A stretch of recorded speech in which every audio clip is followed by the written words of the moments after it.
Marcus Aurelius, Meditations, a new translation, with an introduction, by Gregory Hayes, The Modern Library, New York. Contents, title page, chronology, half title page, introduction by Gregory Hayes, Meditations, Book 1, Debts and Lessons, Book 2, On the River Gran, Among the Quadi, Book 3, Incarnantum, Book 4, Book 5, Book 6, Book 7, Book 8, Book 9, Book 10, Book 11, Book 12, Notes, Index of Persons, About the Translator, The Modern Library Editorial Board, Copyright, Meditations, Introduction, Gregory Hayes, Marcus Aurelius Antoninus, States will never be happy until rulers become p-helosophes or p-helosophes become rulers. Plato, The Republic. Marcus Aurelius is said to have been fond of quoting Plato's dictum, and those who have written about him have rarely been able to resist applying it to Marcus himself. And indeed, if we seek Plato's philosopher king in the flesh, we could hardly do better than Marcus, the ruler of the Roman Empire for almost 2 decades and author of the immortal Meditations. Yet the title is one that Marcus himself would surely have rejected. He never thought of himself as a philosopher. He would have claimed to be, at best, a diligent student and a very imperfect practitioner of a philosophy developed by others. As for the imperial throne, that came almost by accident. When Marcus Annius Verus was born, in AD 121, bystanders might have predicted a distinguished career in the Senate or the imperial administration. They could hardly have guessed that he was destined for the imperial purple, or seen in their mind's eye the lonely bronze horseman, whose upraised hand greets us from the Capitoline Hill in Rome across 2,000 years. Marcus sprang from a distinguished enough family. The year of his birth coincided with his grandfather's second tenure of the consulship, in theory Rome's highest office, though now of largely ceremonial importance. And it was to be his grandfather who brought him up, for his father died when he was very young. Marcus makes reference in the Meditations to his father's character as he remembered it or heard of it from others. But his knowledge must have been more from stories than from actual memories. Of the remainder of his childhood and his early adolescence we know little more than can be gleaned from the Meditations. The biography of him in the so-called Historia Augusta, a curious and unreliable work of the late 4th century, probably based on a lost series of lives by the 3rd century biographer Marius Maximus, tells us that he was a serious child, but also that he loved boxing, wrestling, running and falconry, that he was a good ball player and that he loved to hunt. None of these are surprising occupations in upper-class youth. Book 1 of the Meditations offers glimpses of Marcus's schooling, and we can fill out the picture by what is known of upper-class education generally at this period. His first instructors, like the unnamed teacher mentioned in Meditations 1.5, were probably slaves, from whom he would have mastered the rudiments of reading and writing. At a later stage he would have been handed over to private tutors to be introduced to literature, especially, no doubt, Virgil's great epic, the Aeneid. But literature served only as a preparation for the real goal. This was rhetoric, the key to an active political career under the empire, as it had been under the Republic. Under the supervision of a trained rhetor, Marcus would have begun with short exercises before progressing to full-scale practice declamations in which he would have been asked to defend one side or another in imaginary law cases, or to advise a prominent historical figure at a turning point in his career. Should Caesar cross the Rubicon? Should Alexander turn back at the Indus? Why or why not? Such training was conducted in Greek as well as Latin. Since at least the beginning of the 1st century BC, the Roman upper classes had been essentially bilingual, and Marcus's spoken and written Greek would have been as fluent as the French of a 19th century Russian aristocrat or the Chinese of a high-end Japanese courtier. Marcus would have read Homer's Iliad and Odyssey and the tragedies of Euripides, side by side with the Aeneid, and studied the speeches of the great Athenian orator Demosthenes as intensively as those of the Roman statesman Cicero. It was Greek writers and artists who constituted the intellectual elite at the capital, when in later life, the emperor conversed with his court physician, Galen. He would have done so in the latter's native tongue. Above all, Greek remained overwhelmingly the language of philosophy. In the late Republic and early Empire, writers like Lucretius, Cicero, and Seneca had worked to create a philosophical literature in Latin, with notable success. But the great thinkers, Plato, Aristotle, Theophrastus, Zeno, Chrysippus, Epicurus, etc., had all been Greeks. Serious philosophical investigation required a familiarity with the language they wrote in and the terminology they developed. That Marcus composed his own meditations in Greek is natural enough. In 137, when Marcus was 16, a crucial event took place. The reigning emperor, Hadrian, was childless. An illness had brought him near to death a year previously, and it was clear that he would not live forever. Hadrian owed his throne to his adoption by his predecessor and distant relative, Trajan. Following Trajan's example, Hadrian had designated the distinguished aristocrat Lucius Ceionius Commodus to succeed him. In 137, however, Ceionius died unexpectedly, and Hadrian was forced to cast about for a new successor. His choice fell on the childless senator Antoninus, whom he selected, with the proviso that Antoninus should in turn adopt Marcus, his nephew by marriage, along with Ceionius's son Lucius Verus, then aged 7. Marcus took on the family name of his adopted father, becoming Marcus Aurelius Antoninus. Hadrian's death the following year left Marcus first in line for the throne. His education and that of the younger Verus were now matters of still greater concern, and it is clear that no expense was spared.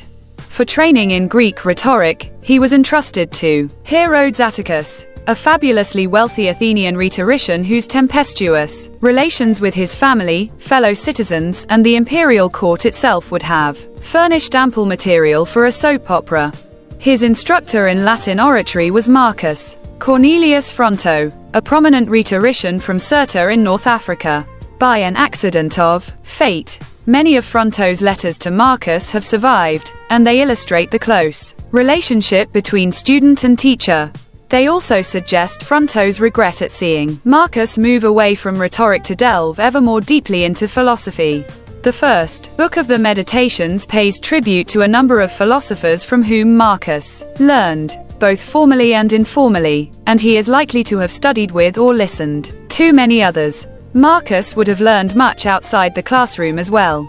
For training in legal and political matters, an informal apprenticeship bound aristocratic youths to older public figures, men like Junius Rusticus, whose influence Marcus chronicles in 1.7. But the single greatest influence was surely Marcus's adopted father, Antoninus Pius. Marcus would have watched as Antoninus received embassies, tried legal cases, and dictated letters to his deputies.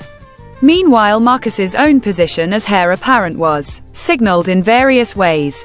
In 140 he served as consul, at the age of 19, and would serve again in 145. In the same year he married Antoninus's daughter Faustina, to whom he pays tribute in Meditations 1.17. Edward Gibbon's History of the Decline and Fall of the Roman Empire describes the reign of Antoninus as furnishing very few materials for history, which is indeed little more than the register of the crimes, follies, and misfortunes of mankind. Writ furnishes equally little material for Marcus's biography. In the decade and a half between 145 and 161, we learn little of Marcus's occupations, and our only glimpses of his inner development come from his correspondence with Fronto. But the two poles that would govern the remainder of his life, the court and philosophy, seem by this point to be fully established. There is no evidence that Marcus experienced anything like the conversion to philosophy that some ancient figures experienced or affected, but it is clear that by the middle to late 140s philosophy was becoming increasingly central to his life. On August 31, 161, Antoninus died, leaving Marcus as his sole successor.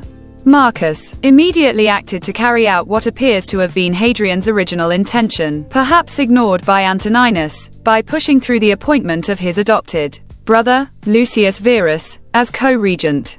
Verus's character has suffered by comparison with Marcus's. Ancient sources, in particular the gossipy Historia Augusta, tend to paint him as a self-indulgent degenerate, almost another Nero. This may be unfair. It is certainly not the picture of him we get from Marcus's own reminiscences in the Meditations. It does seem clear, however, that Marcus functioned as the senior emperor in fact, if not name. It would be surprising if he had not. He was almost a decade older, and had been trained for the position by Antoninus himself. What kind of ruler did this philosopher king prove to be? Not, perhaps, as different from his predecessors as one might have expected. Though an emperor was all-powerful in theory, his ability to control policy was in reality much more limited. Much of his time was spent fielding problems that had moved up the administrative ladder, receiving embassies from the large cities of the empire, trying appeals of criminal cases, answering queries from provincial governors and dealing with petitions from individuals. Even with a functional system of imperial couriers, news could take weeks to travel from the periphery of the empire to the center. Imperial edicts took time to move down the chain of command.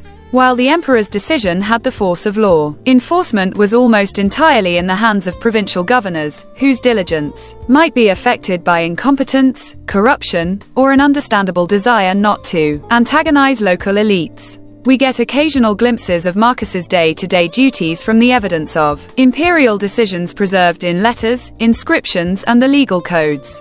Surviving legislation shows a certain interest in the freeing of slaves and in regulations relating to the guardianship of orphans. Attempts have been made to tie the first to Marcus's philosophical convictions and the second to his own memories of life without a father. But it remains unclear how much of the policy is due to Marcus himself, and how far it differs from that of Marcus's predecessor, Antoninus. Perhaps more interesting are the traces of Marcus's personality to be discerned in the phrasing of imperial documents, where we find a scrupulous attention to detail and a self-consciousness about linguistic usage that seems to differentiate Marcus from his predecessors. Neither trait surprises. In the author of the Meditations are a student of Fronto, whose extant letters place great stress on the quest for the MOT just. One of Marcus's priorities was to preserve good relations with the Senate. The goal was to disguise the absoluteness with which the emperor ruled, to preserve a facade, and sometimes, no doubt, even to achieve the reality of consensus and cooperation. 100 years before, aristocrats might have dreamed of a restored republic, as some certainly did. But by the 2nd century it was clear that there was no alternative to the Principate. The Senate expected deference in public and hoped for influence behind the scenes. Good emperors were willing to play along in cultivating the upper classes. Marcus was following in the footsteps of Antoninus and Trajan, rather than of Hadrian, whose relations with the Senate had been prickly. And it is this, as much as anything else, that is responsible for his reputation as a benevolent statesman. An emperor might do as he liked while he lived, but it was the senatorial historians, men like Cornelius, Tacitus in the 120s or Cassius Dio in the generation after Marcus's death, who had the last word. Another area where Marcus's policy continued that of his predecessors related to a small and eccentric sect known as the Christians. In the course of the next century they would become an increasing problem for the imperial administration, and they were prominent enough in Marcus's day to attract an extended denunciation from a certain Celsus, part of whose work against the Christians still survives. The sect met with contempt from those intellectuals who deigned to take notice of it. Marcus's tutor, Fronto, was evidently one, and with suspicion and hostility from ordinary citizens and administrators. The Christians' disfavor stemmed from their failure to acknowledge the gods worshipped by the community around them. Their atheism, their refusal to accept any god but their own, endangered their neighbors as well as themselves, and their reluctance to acknowledge the divine status of the emperor threatened the social order and the well-being of the state.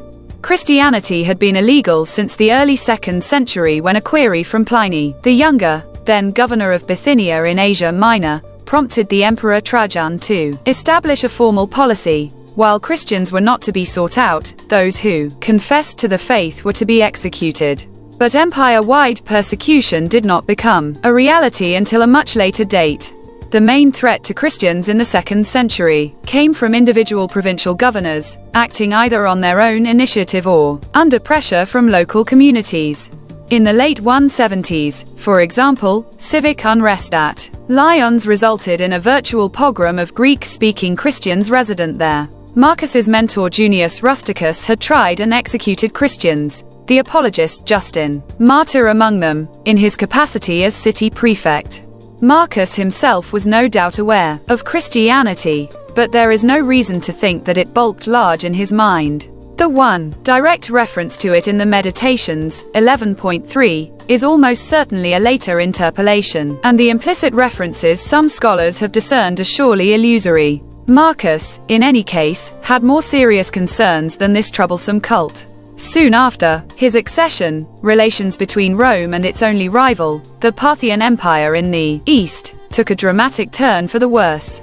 Since at least the time of Trajan, the two states had been locked in a Cold War that would continue for the next 2 centuries, and that, once a generation or so, flared up into a military conflict. The death of Antoninus and the accession of 2 new and untried rulers may have tempted the Parthian ruler Vologases III to test the waters. In 162, his forces occupied Armenia and wiped out a Roman garrison that had gone to the rescue. Syria itself was threatened. Rome had no choice but to respond. It was Verus, the younger emperor, who was sent east, where he remained for the next 4 years. Neither he nor Marcus had any military experience to speak of. Antoninus's peaceful reign had given little scope for it, and the day-to-day conduct of the war was, no doubt, left to the professionals. After initial setbacks, the Romans rallied and, under such commanders as the dynamic young Avidius Cassius, forced the Parthians to sue for peace. Parthia would remain a threat, but one that could be dealt with by diplomatic means for the immediate future. Verus and his senior colleague had no time to bask in their triumph, however. Within a year, the empire was in the grip of a devastating plague, apparently brought back from the east by Lucius's troops. Its effects may not have been quite as apocalyptic as later writers suggest, but the death toll was certainly high, and it also delayed the emperor's response to a second threat. This was the increasing instability on the empire's other border, the northern frontier that separated Rome from the barbarian peoples of Germany, Eastern Europe and Scandinavia. During this period, a number of these tribes were under pressure from peoples farther north and reacted by moving across the empire's borders, not for conquest, but in search of land to settle. Rome's reaction alternated between aggressive resistance and attempts at accommodation. Its failure to develop a workable policy would eventually result in the collapse of the Western Empire some 3 centuries later. In some places, a line could be drawn. Hadrian's Great Wall, stretching across Britain, was intended to secure the empire's most distant frontier. Under Antoninus, it had been briefly superseded by a second line farther to the north. But such fortifications were impracticable on the continent, and it was there that the threat was concentrated. Rome still remembered the catastrophe of AD 9, when the Roman general Varus and 3 legions had marched into the forests of Germany, never to return.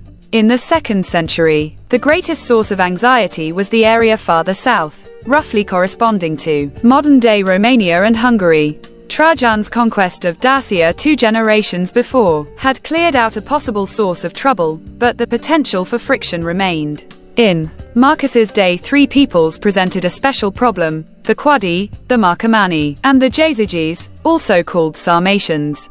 The removal of 3 legions to Parthia had seriously weakened the Roman position on the northern frontier, and barbarians took advantage of the situation. In 168, Marcus and Verus marched north to deal with them. Much of the remainder of the reign would be spent on intermittent warfare, first in the so-called Marcomannic Wars of the early 170s and then in a second campaign later in that decade. And most of the burden was to be borne by Marcus alone, for Verus died suddenly, apparently of a stroke, in early 169. It was a very different kind of war than the traditional campaign Verus's armies had waged. The conventional military and diplomatic tactics that worked against the Parthians were of limited use here. Instead, the Romans had to negotiate with individual chieftains whose authority was limited and whose reliability was always in doubt. When negotiation failed, the only alternative was a slow and bloody succession of small-scale engagements rather than pitched battles. The progress of the campaign is recorded on the column erected in Rome to commemorate the close of the Marcomannic Wars. In spite of its triumphal purpose, the engraved scenes that spiral around the monument paint a grim picture of brutal fighting, devastation and execution. Spiders are proud of catching flies, Marcus notes. Mordantly, men of catching hares, fish in a net, boars, bears, Sarmatians, 10.10. The gruesome vignette that opens Meditations 8.34, a severed hand or foot, or a decapitated head, may well reflect Marcus's own experience. By 175, the Romans seem to have gained the upper hand. But at this point disturbing news arrived. Avidius Cassius, who had distinguished himself as a general during the Parthian War and who as governor of Syria now served as virtual regent of the Eastern Empire, had revolted and declared himself emperor.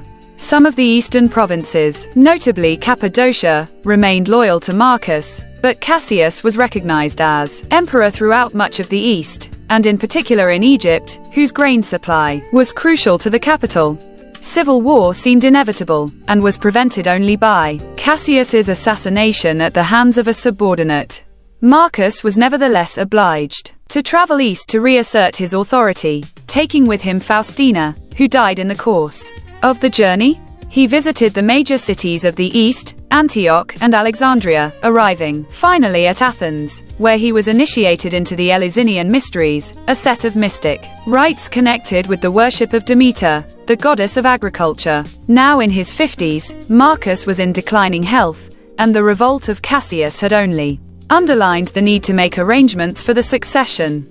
Faustina had borne at least 13 children, many of whom had died young.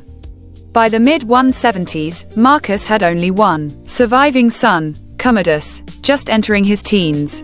There was no reason for Marcus to continue the policy of adoption followed by his predecessors, and there is no reason to think he even considered it. The years that follow see Commodus's rapid promotion to heir position not far short of co-emperor. He was consul in 177 at the age of 15. In the same year he was accorded all the major imperial privileges, except for the post of Pontifex Maximus, the head of the Roman state religion, held by the reigning emperor, alone, and for life. The gains of the Marcomannic Wars had not proved permanent, and in 178, Marcus and Commodus marched north again. 2 years later Marcus died at age 58, the first emperor to pass on the throne to his son since Vespasian a century before. Sadly, Commodus's performance did not bear out whatever promise Marcus had discerned in him. He was to be remembered as a dissolute tyrant, a second Caligula or Nero whose many defects were only emphasized by the contrast with his father. His assassination, after a 12-year reign, would usher in the first in a series of power struggles that would burden the empire for the next century. Philosophical background. The composition of the Meditations is normally dated to the 170s, Marcus's last decade. That this was a dark and stressful period for him can hardly be doubted. In the 10 years between 169 and 179 he had to cope with constant fighting on the frontier, the abortive revolt of Cassius, and the deaths of his colleague Verus, his wife, Faustina, and others. Though he could hardly have anticipated the century of turmoil that would follow his death, he may have suspected that his son and successor, Commodus, was not the man he hoped. That in these circumstances Marcus should have sought consolation in philosophy is only natural. But understanding what Marcus looked for from his philosophical studies requires a certain amount of orientation. To understand the Meditations in context, we must familiarize ourselves not only with Stoicism, the philosophical system that underlies the work, but also with the role of philosophy in ancient life more generally. Today, philosophy is an academic discipline, one that few people other than professional philosophers would consider central to their everyday existence. While we may think of ourselves as having a philosophy of life, it bears little relation to what goes on in the philosophy departments of our universities. The careers of 20th century analytic philosophy often seem remote from what the American philosopher Thomas Nagel terms mortal questions, the problems involved in making ethical choices, constructing a just society, responding to suffering and loss, and coming to terms with the prospect of death. Indeed, most of us would be inclined to see these issues as the province of religion rather than philosophy. For Marcus and his contemporaries, the situation was very different. Ancient philosophy certainly had its academic side. Athens and other large cities had publicly financed chairs of philosophy, and professional philosophers taught, argued and wrote, as they do today. But philosophy also had a more practical dimension. It was not merely a subject to write or argue about, but one that was expected to provide a design for living, a set of rules to live one's life by. This was a need not met by ancient religion, which privileged ritual over doctrine and provided little in the way of moral and ethical guidelines. Nor did anyone expect it to. That was what philosophy was for. Philosophy in the modern sense is largely the creation of one man, the 5th century BC Athenian thinker Socrates. But it is primarily in the Hellenistic period that we see the rise of philosophical sects, promulgating coherent belief systems that an individual could accept as a whole and which were designed to explain the world in its totality. Of these Hellenistic systems, the most important, both for Romans in general and for Marcus in particular, was the Stoic school. The movement takes its name from the Stoa, porch, or portico, in downtown Athens, where its founder, Zeno, 332 BC, taught and lectured. Zeno's doctrines were reformulated and developed by his successors, Cleanthes, 331 to 232 BC, and Chrysippus, 280 c. 206 BC. Chrysippus in particular was a voluminous writer, and it was he who laid the foundations for systematic Stoicism. This early, academic, Stoicism is the source of certain key terms and concepts that reappear frequently in the Meditations, and proper understanding of Marcus's approach requires some familiarity with the system as a whole. Stoicism. Of the doctrines central to the Stoic worldview, perhaps the most important is the unwavering conviction that the world is organized in a rational and coherent way. More specifically, it is controlled and directed by an all-pervading force that the Stoics designated by the term logos. The term, from which English, logic, and the suffix logi derive, has a semantic range so broad as to be almost untranslatable. At a basic level, it designates rational, connected thought, whether envisioned as a characteristic, rationality, the ability to reason, or as the product of that characteristic, an intelligible utterance or a connected discourse. Logos operates both in individuals and in the universe as a whole. In individuals, it is the faculty of reason. On a cosmic level, it is the rational principle that governs the organization of the universe. One in this sense, it is synonymous with nature, providence, or God.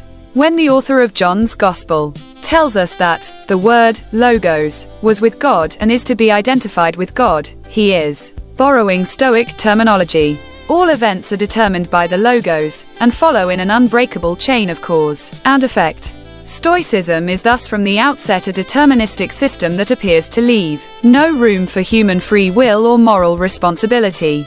In reality, the Stoics were reluctant to accept such an arrangement, and attempted to get around the difficulty by defining free will as a voluntary accommodation to what is in any case inevitable. According to this theory, man is like a dog tied to a moving wagon. If the dog refuses to run along with the wagon, he will be dragged by it. Yet the choice remains his, to run or be dragged. In the same way, humans are responsible for their choices and actions, even though these have been anticipated by the logos and form part of its plan. Even actions which appear to be, and indeed are, immoral or unjust advance the overall design, which taken as a whole is harmonious and good. They, too, are governed by the logos. But the logos is not simply an impersonal power that governs and directs the world. It is also an actual substance that pervades that world, not in a metaphorical sense but in a form as concrete as oxygen or carbon. In its physical embodiment, the logos exists as pneuma, a substance imagined by the earliest Stoics as pure fire, and by Chrysippus as a mixture of fire and air. Pneuma is the power, the vital breath, that animates animals and humans. It is, in Dylan Thomas's phrase, the force that through the green fuse drives the flower, and is present even in lifeless materials like stone or metal as the energy that holds the object together, the internal tension that makes a stone a stone. All objects are thus a compound of lifeless substance and vital force. When Marcus refers, as he does on a number of occasions, to cause and material, he means the two elements of these compounds, inert substance and animating pneuma, which are united so long as the object itself exists. When the object perishes, the pneuma that animated it is reabsorbed into the logos as a whole. This process of destruction and reintegration happens to individual objects at every moment. It also happens on a larger scale to the entire universe, which at vast intervals is entirely consumed by fire, a process known as ekpyrosis, and then regenerated. 2. If the world is indeed orderly, if the logos controls all things, then the order it produces should be discernible in all aspects of it. That supposition not only led the Stoics to speculate about the nature of the physical world, but also motivated them to seek the rationality characteristic of the logos in other areas, notably in formal logic and the nature and structure of language. Their interest in etymology is reflected in several entries in the Meditations. This systematizing impulse reappears in many other fields as well.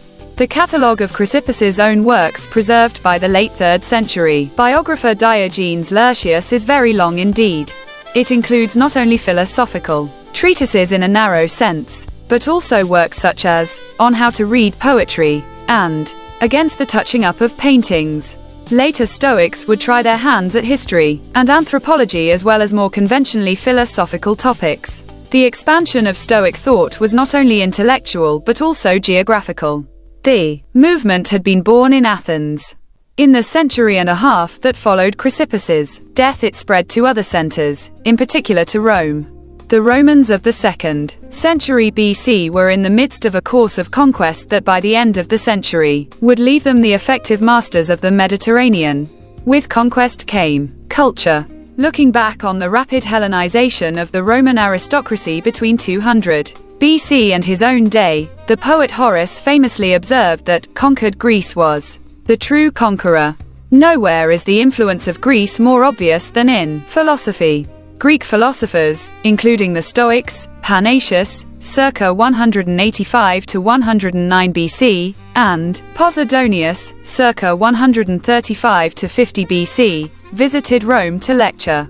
Many spent extended periods there. In the 1st century BC, it became the fashion for young upper-class Romans to study in Athens, in an ancient version of the 18th century Grand Tour.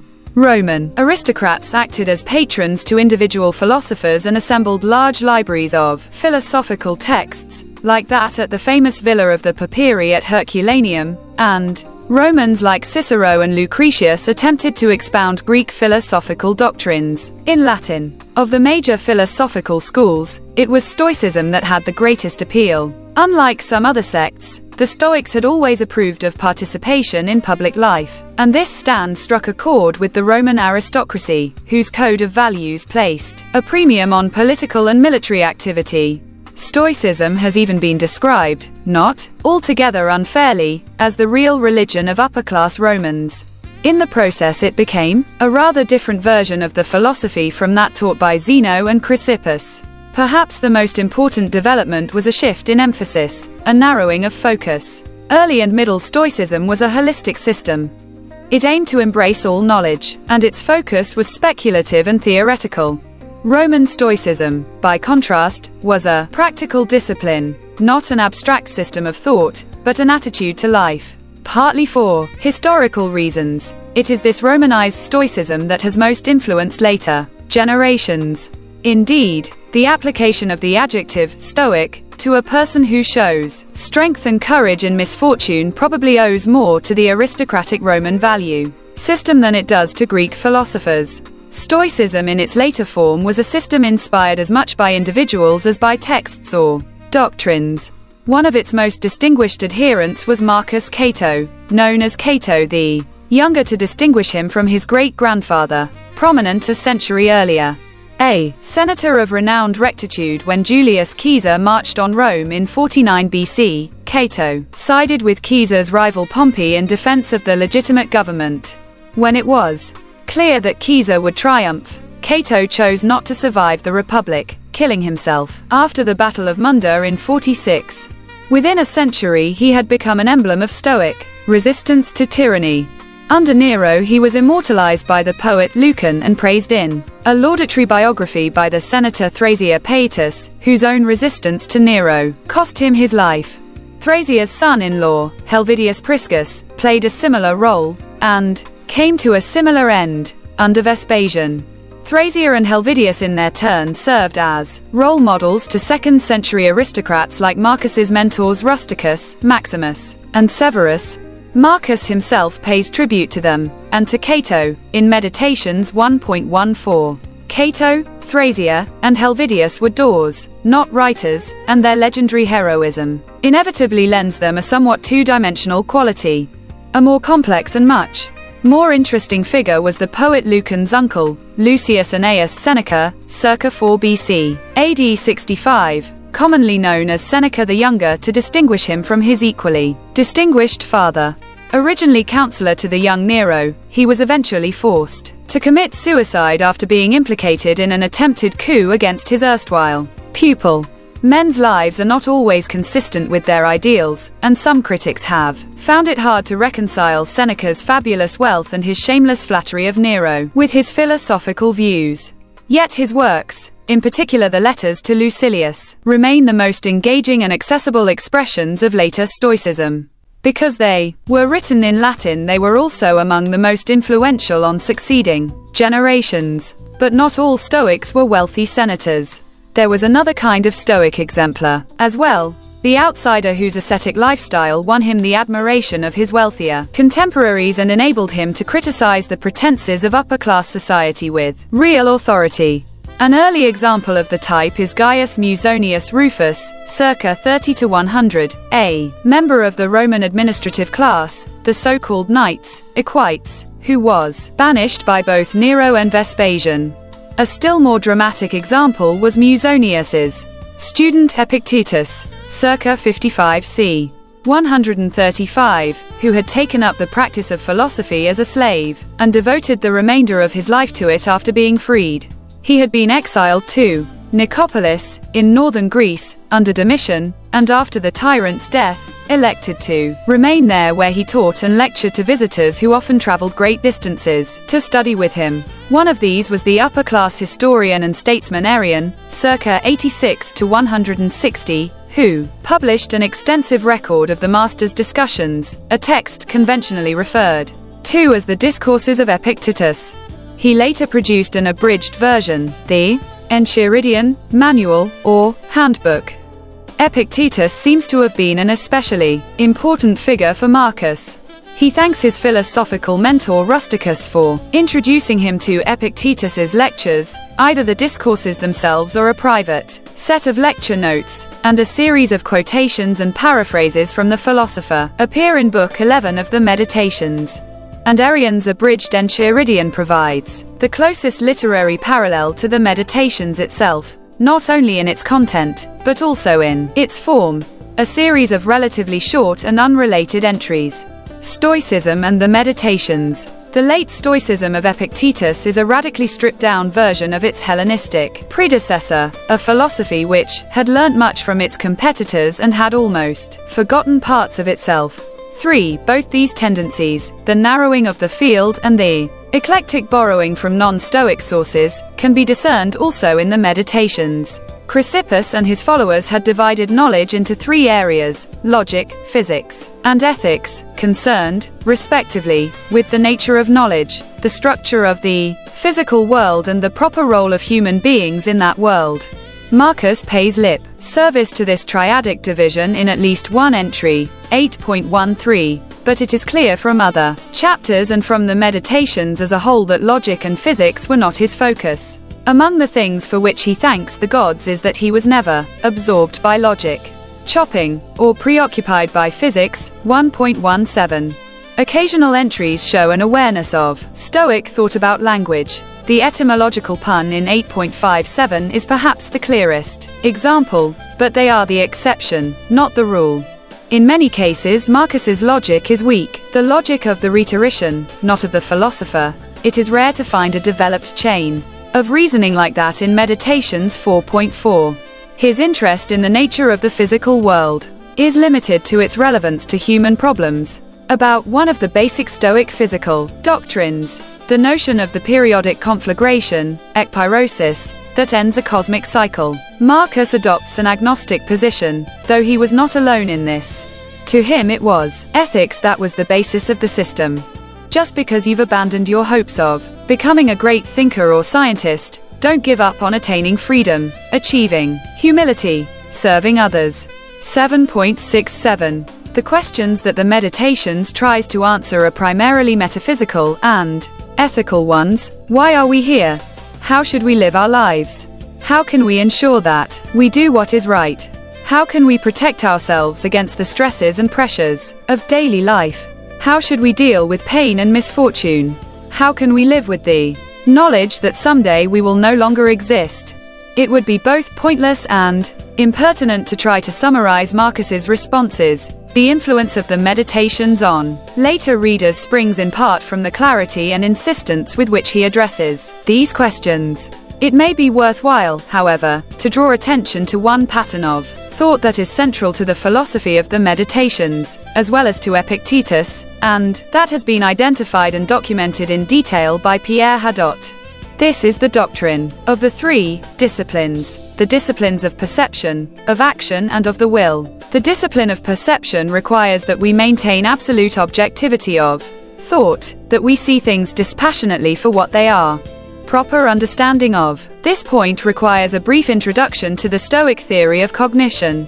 We have seen that for the Stoics universal order is represented by the logos.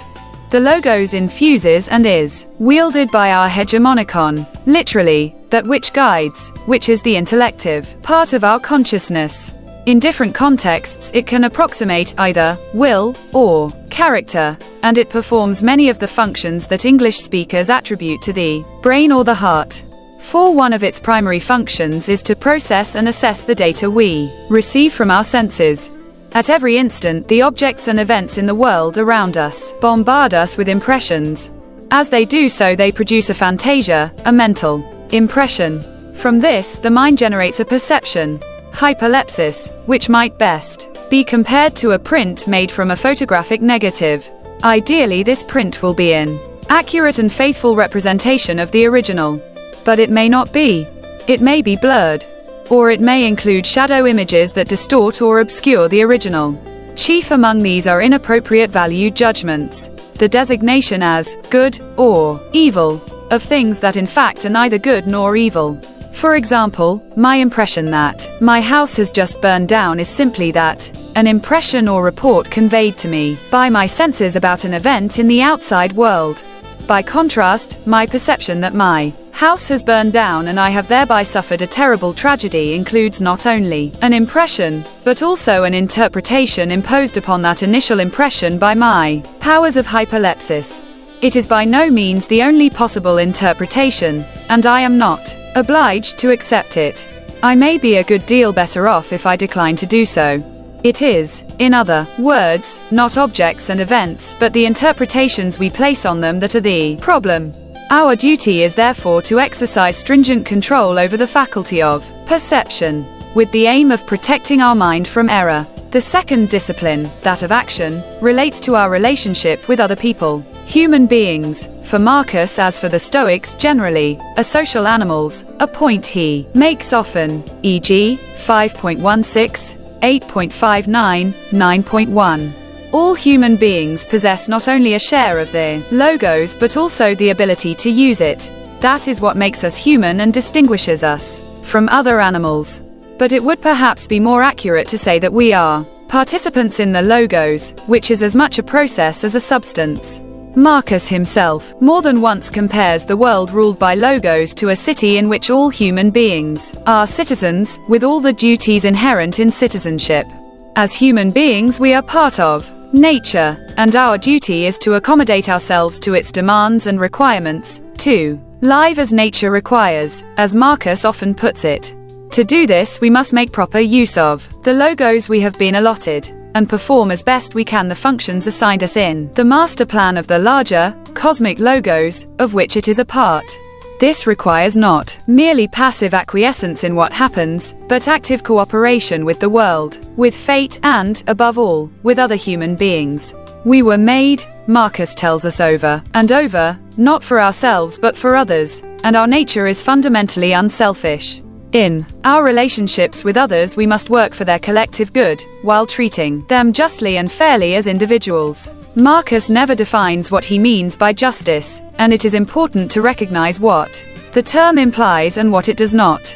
All human beings have a share of the logos, and all have roles to play in the vast design that is the world. But this is not to say that all humans are equal or that the roles they are assigned are interchangeable. Marcus, like most of his contemporaries, took it for granted that human society was hierarchical, and this is borne out by the images he uses to describe it. Human society is a single organism, like an individual human body or a tree. But the trunk of the tree is not to be confused with the leaves, or the hands and feet with the head. Our duty to act justly does not mean that we must treat others as our equals. It means that we must treat them as they deserve. And their deserts are determined in part by their position in the hierarchy. Stoicism's emphasis on the orderliness of the universe implies a similar orderliness and harmony in its parts, and part of its appeal to upper-class Romans may have been that it did not force its adherents to ask difficult questions about the organization of the society they lived in.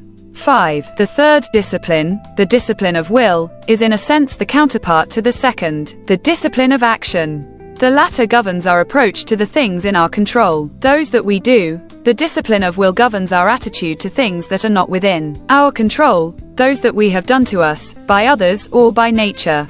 We control our own actions and are responsible for them. If we act wrongly, then we have done serious harm to ourselves, though not, it should be emphasized, to others, or to the logos. By contrast, things outside our control have no ability to harm us.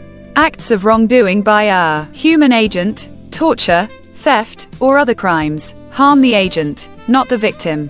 Acts of nature such as fire, illness, or death can harm us only if we choose to see them as harmful. When we do so, we question the benevolence and providence of the logos, and thereby degrade our own logos. This, of course, we must not do. Instead, we must see things for what they are. Here, the discipline of perception is relevant, and accept them by exercising the discipline of will, or what Epictetus calls, in a phrase quoted by Marcus, the art of acquiescence. For if we recognize that all events have been foreseen by the logos and form part of its plan, and that the plan in question is unfailingly good, as it must be, then it follows that we must accept whatever fate has in store for us, however unpleasant it may appear, trusting that, in Alexander Pope's phrase, whatever is right.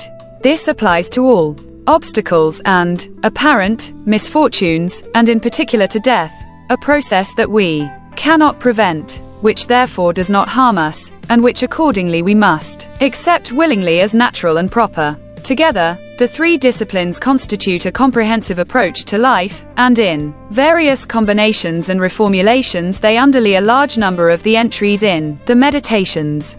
We see them laid out starkly and explicitly in Meditations 7.54. Everywhere, at each moment, you have the option to accept this event with humility, will, to treat this person as he should be treated, action, to approach this thought with care, so that nothing irrational creeps in, perception. We find the same triad rephrased and reordered in Meditations 9.6, objective, judgment, unselfish action, willing acceptance of all external events. And we find it in a more subtle form underlying Meditations 8.7. Progress for a rational mind means not accepting falsehood or uncertainty in its perceptions, making unselfish actions its only aim, seeking and shunning only the things it has control over, embracing what nature demands of it, the nature in which it participates, as the leaf's nature does in the trees. A score of other entries could be cited. The almost obsessive repetition of these 3 points suggests that they lie at the very heart of Marcus's thought, and of his project in the Meditations. Other influences. Marcus Aurelius is often thought of and referred to as the quintessential Stoic. Yet the only explicit reference to Stoicism in the Meditations, 5.10, is phrased in curiously distant terms, as if it were merely one school among others. The great figures of early Stoicism are conspicuous by their absence. Neither Zeno nor Cleanthes is mentioned in the Meditations, and Chrysippus appears only twice, quoted once in passing for a pithy comparison, 6.42, and included with Socrates and Epictetus in a list of dead thinkers, 7.19. This is not to deny the essentially Stoic basis of Marcus's thought, or the deep influence on him exercised by later Stoic thinkers, most obviously Epictetus. If he had to be identified with a particular school, that is surely the one he would have chosen. Yet I suspect that if asked what it was that he studied, his answer would have been not Stoicism, but simply philosophy. There is nothing surprising about this. The imperial period saw the development of a widespread ecumenical tendency in philosophy. Adherents of most of the major schools, the Platonists, Peripatetics, Cynics, and Stoics, preferred to focus on the points they shared, rather than those that separated them. Not all the figures Marcus credits as influential on his own philosophical development were Stoics. Severus, for example, was a peripatetic. Although authors like Seneca and Epictetus accepted the basic premises of the system developed by Zeno and Chrysippus, they showed no reluctance to borrow aphorisms, anecdotes, and argumentative strategies from non-Stoic sources. The Meditations follows a similar procedure. While built on a Stoic foundation, it also refers to and quotes a wide range of figures, both precursors of the Stoics and representatives of rival schools. Of the predecessors Marcus invokes, the most important is surely Socrates, the great Athenian thinker who had helped redirect philosophy from a preoccupation with the physical world to a focus on the role of man in society and the nature of human morality. Socrates himself wrote nothing. His teachings were transmitted, and greatly elaborated, in the philosophical dialogues of his student Plato. Marcus quotes Plato repeatedly, especially in Book 7, and Socratic or Platonic elements can be discerned elsewhere, too. One example is the so-called Socratic paradox, the claim that no one does wrong willingly, and that if men were able to recognize what is right, they would inevitably do it. They are like this, Marcus says of other people, because they can't tell good from evil, 2.1, and he repeats this assertion elsewhere. Socrates' character was as important as his doctrines. His legendary endurance and self-denial made him an ideal model for the Stoic philosopher, or any philosopher. His refusal to compromise his philosophical beliefs led him to make the ultimate sacrifice, when he was put on trial at the age of 70 on trumped-up charges of impiety. His display of integrity at the trial and his comportment in the days leading up to his execution made it easy to view him as a forerunner of first-century Stoic martyrs like Thrasea Paetus or Helvidius Priscus, and it is in this light that Marcus evokes him in Meditations 7.66. Of Socrates' predecessors, the so-called pre-Socratic thinkers, the most important, both for Marcus and the Stoics generally, was Heraclitus, the mysterious figure from Ephesus, in modern-day Turkey, whose Zen-like aphorisms were proverbial for their profundity and obscurity alike. Heraclitus's philosophical system ascribed a central role to logos and to fire as the primordial element. Both elements were naturally congenial to the Stoics, and may well have influenced them. Heraclitus is mentioned in a handful of entries in the Meditations, 4.46, 6.47, but his doctrines can be traced in many others. Moreover, his concision and epigrammatic phrasing anticipate the kind of enigmatic apothegm we find in a number of entries. The best revenge is not to be like that. 6.6. Straight, not straightened. 7.12. The fencer's weapon is picked up and put down again. The boxer's is part of him. 12.9. It is from Heraclitus that Marcus derives one of his most memorable motifs, that of the unstable flux of time and matter in which we move. We cannot step twice into the same river. Heraclitus had said, and we see Marcus expanding on the observation. Time is a river, a violent current of events, glimpsed once and already carried past us, and another follows and is gone. 4.43, and compare 2.17, 6.15. Though Heraclitus was clearly the pre-Socratic who most influenced Marcus, other thinkers leave traces as well. Marcus twice borrows the poet Empedocles' image of the self-contained soul as a perfect sphere, 8.41, 12.3, and he alludes once to the mystic doctrines of the Pythagoreans, 11.27. Several entries explore the implications of phrases attributed to Democritus, one of the inventors of the theory of atoms, which would later inspire the Hellenistic philosopher Epicurus. Neither Heraclitus nor Socrates had founded a school. That was an achievement reserved for Plato, and then for Plato's student Aristotle, who broke from his master to found the peripatetic movement. Marcus never refers to Aristotle, though he does quote approvingly from the latter's successor Theophrastus, 2.10. Probably more important was another 4th century BC movement, Cynicism. The Cynics, of whom the first and most notorious was the irascible Diogenes of Sinope, were united less by doctrine than by a common attitude, namely their contempt for societal institutions and a desire for a life more in accord with nature. Diogenes himself was largely responsible for the image of a philosopher as an impoverished ascetic, the philosopher without clothes, evoked by Marcus at Meditations 4.30 might well be a cynic. His famous claim to be a citizen of the world surely anticipates, if it did not actually influence, the Stoic conception of the world as a city-state. Marcus refers to Diogenes in several passages, as well as to the latter's student Monimus, 2.15, and invokes another cynic, Crates, at Meditations 6.13, in an anecdote whose tenor is now uncertain. Marcus's relationship to Epicureanism, Stoicism's great rival among Hellenistic philosophical systems, is much more vexed. The followers of Epicurus, 341 to 270 BC, believed in a universe radically unlike that posited by Zeno and Chrysippus. The Stoic world is ordered to the nth degree. The Epicurean universe is random, the product of the haphazard conjunctions of billions of atoms. To speak of providence in such a world is transparently absurd, and while Epicurus acknowledged the existence of gods, he denied that they took any interest in human life. As for humans, our role is simply to live as best we can, making the most of what pleasures are available to us and insulating ourselves as far as possible from pain and anxiety. In particular, we are to feel no anxiety about death, which consists simply in the dissolution of our component atoms. This process is not only inevitable, but harmless, for the simple reason that after death, there is no us to suffer harm. Although the sect numbered not a few prominent Romans among its adherents, it never attained the success of Stoicism, and was regarded with genial contempt by most outsiders. The quietism endorsed by the Epicureans was obviously difficult to reconcile with an active public life, an important Roman value, and the Epicurean equation of the good with pleasure was bound to raise eyebrows among conservative Romans.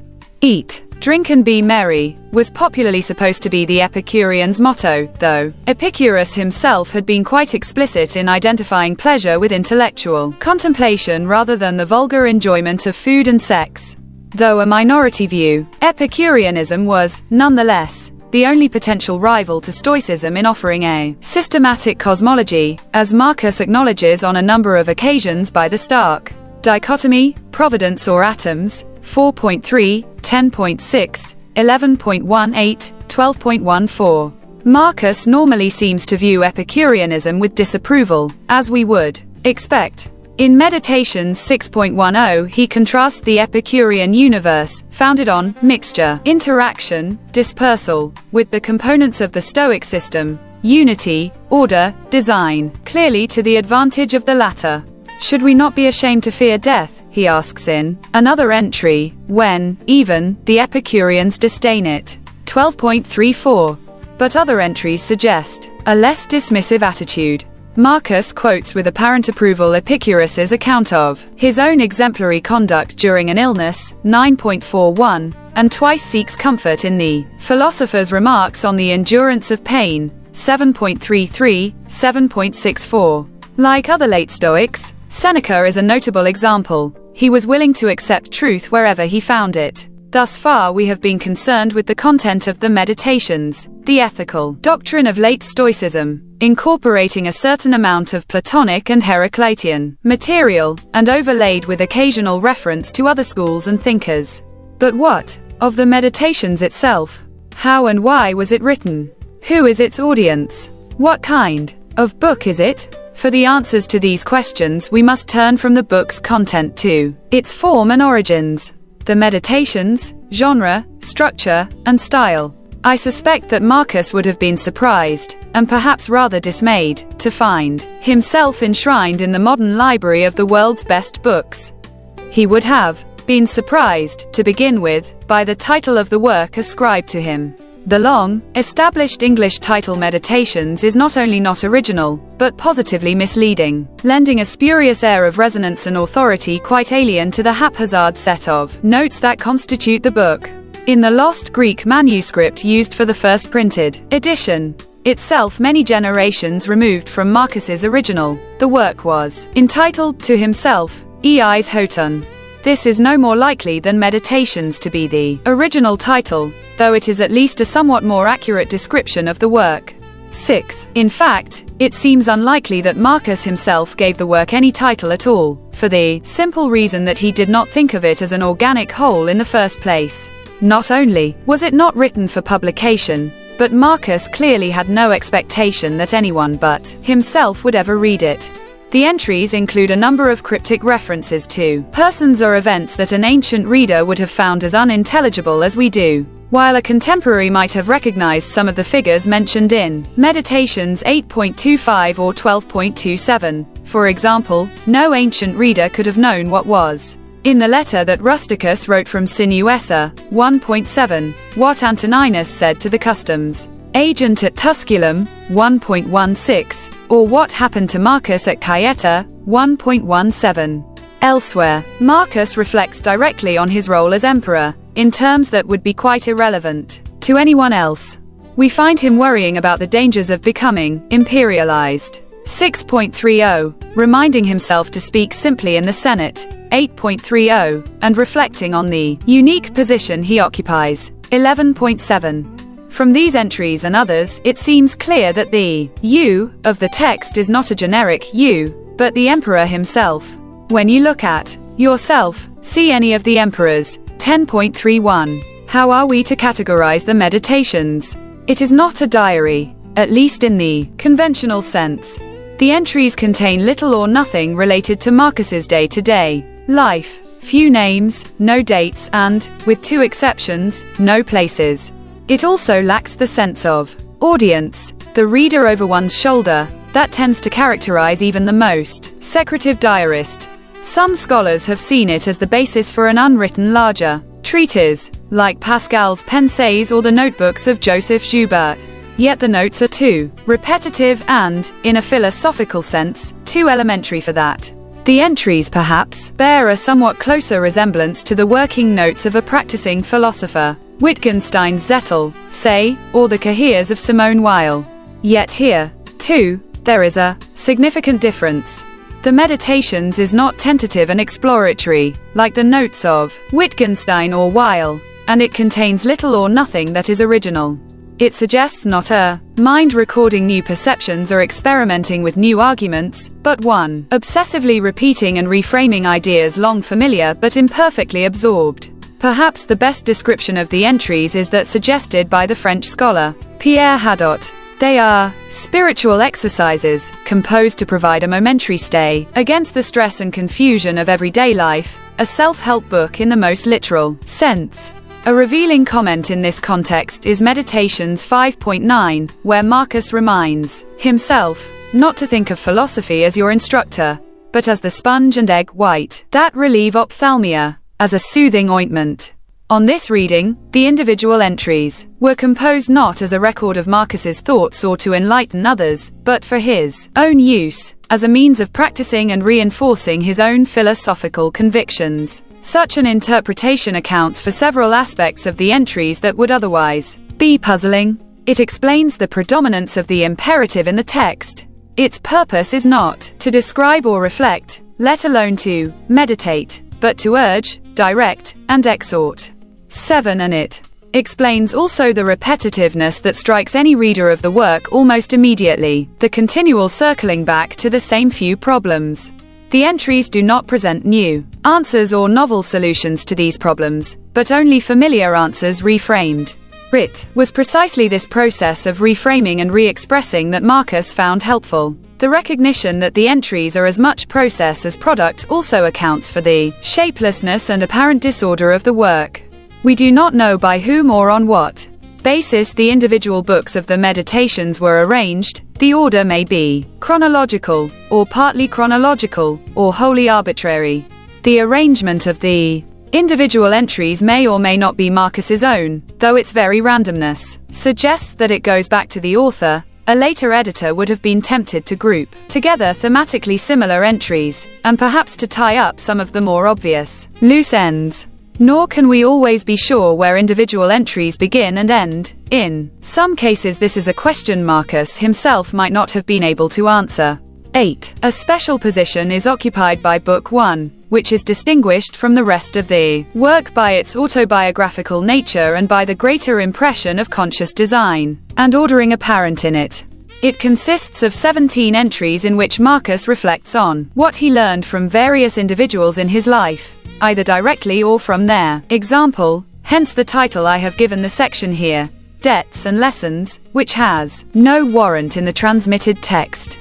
The entries roughly mirror the chronology of Marcus's early life, from his older relatives to his teachers to his adopted father, Antoninus, and ultimately to the gods. 9. This logical schema, as well as the increasing length of the entries, suggests deliberate arrangement, presumably by Marcus himself. If so, then this book, at least, was conceived as an organic whole. It may be among the latest portions of the text, if scholars are correct in thinking, as most do, that the short sketch of Antoninus Pius in Meditations 6.30 was the starting point for the longer memoir in 1.16. Attempts to find organic unity in the remaining books or development from Book 2 are doomed to failure.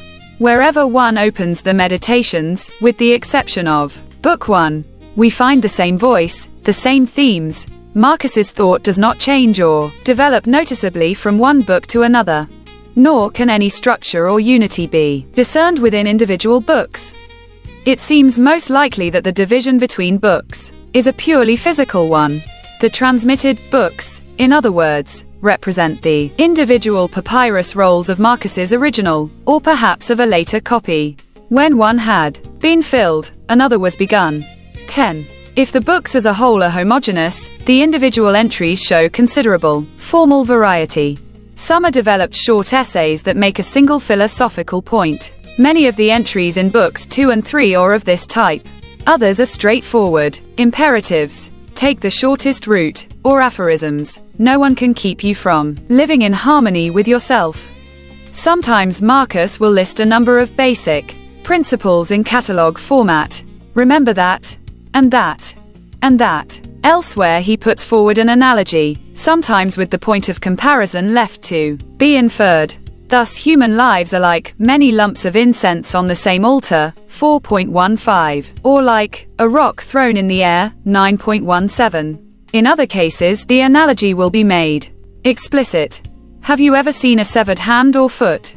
That's what we do to ourselves when we rebel against what happens to us, 8.34. Others present a kind of formal meditative exercise, as when Marcus instructs himself to imagine the age of Vespasian, 4.32, or Augustus's court, 8.31, and then to compare the imagined scene with that of his own time. Portions of 2 books, 7 and 11, consist simply of quotations. Some entries appear to be rough drafts for others. Several of the raw quotations from tragedies in Book 7 are incorporated in the much more polished Meditations 11.6. The significance of some entries remains completely obscure. Few critics have known what to make of notes like character, dark, womanish, obstinate, 4.28, or they don't realize how much is included in stealing, sewing, buying. 3.15. The entries also differ considerably in the degree of artistry they display. Some entries are little more than Marcus's notes or reminders to himself, the philosophical equivalent of phone Dr. Reappt. Choose. But others are highly literary. Marcus wrote as a man trained in the rhetorical techniques of the 2nd century.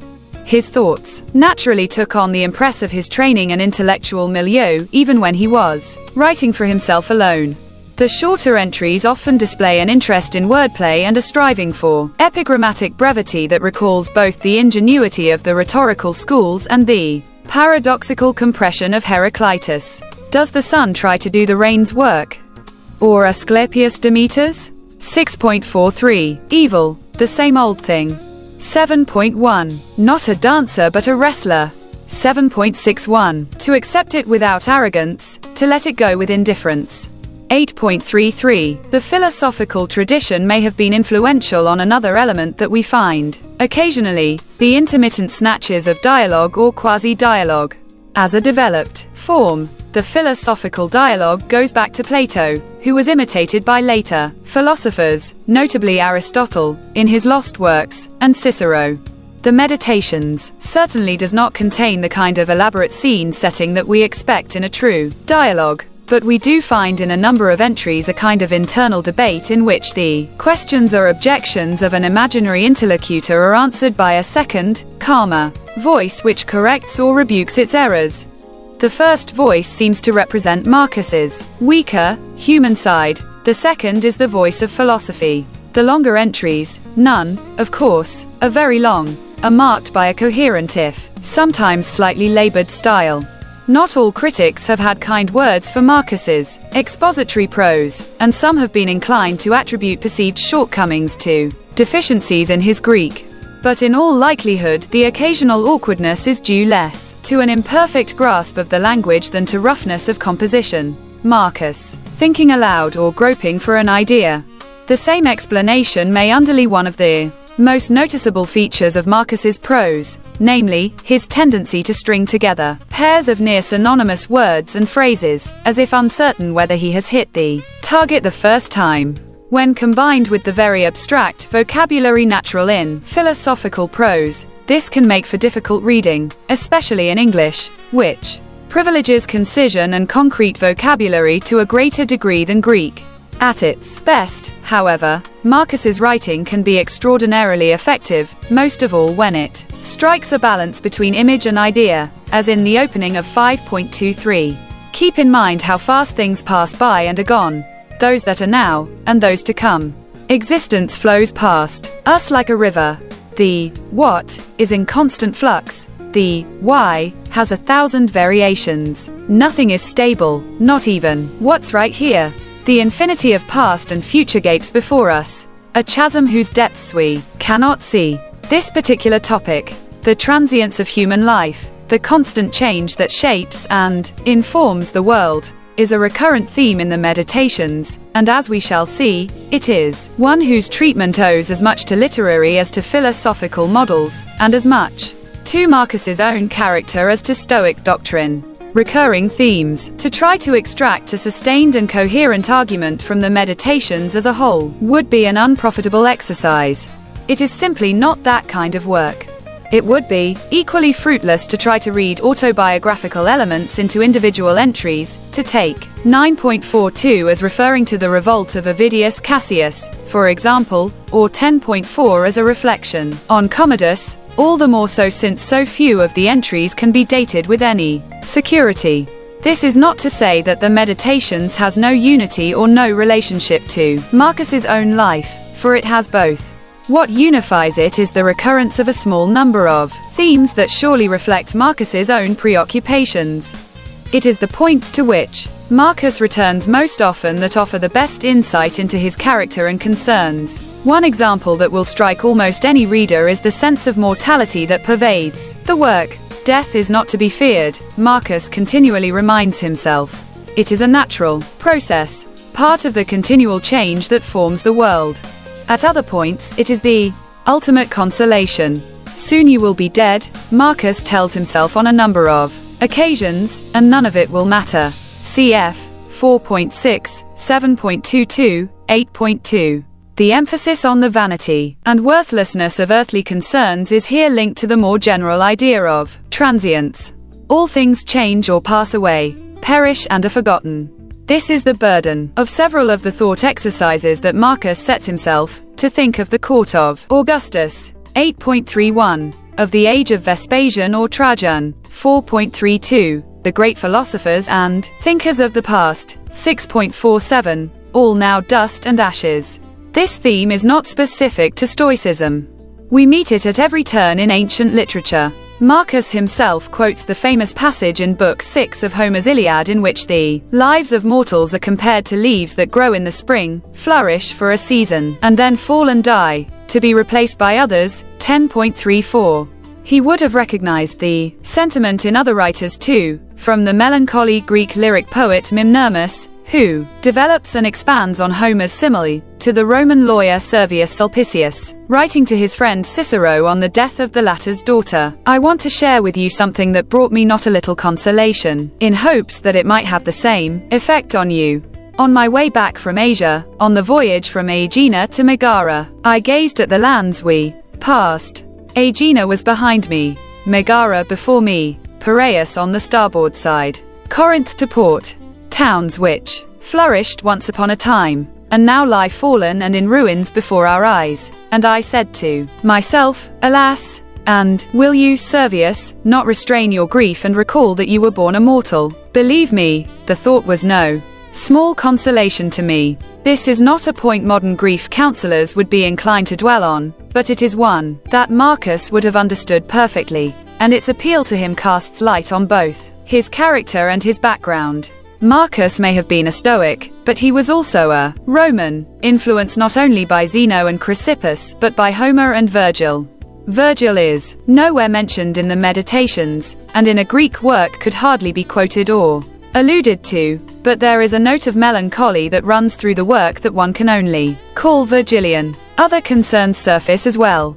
A number of entries discuss methods of dealing with pain or bodily weakness of other sorts. When you have trouble getting out of bed, begin several entries, 5.1, 8.12. A persistent motif is the need to restrain anger and irritation with other people, to put up with their incompetence or malice, to show them the errors of their ways. Several entries focus on the frustrations of life at court, nowhere more present than when Marcus tells himself to stop complaining about them. 8.9. He contrasts the court against philosophy as a stepmother against a mother, to be visited out of duty, but not someone we can really love. 6.12. Yet the court need not be an obstacle. It can be a challenge, even an opportunity. One can lead a good life anywhere, even at court, as Antoninus showed. 5.16, 1.16. No role is so well suited to philosophy, Marcus tells himself, as the one you happen to be in right now. 11.7. A more subtle clue to Marcus's personality is the imagery that he prefers. It is worth noting, for example, how many images of nature occur in the Meditations. Many readers have been struck by Meditations 3.2, with its evocation of nature's inadvertence in baking bread or ripening figs, olives, and stalks of wheat.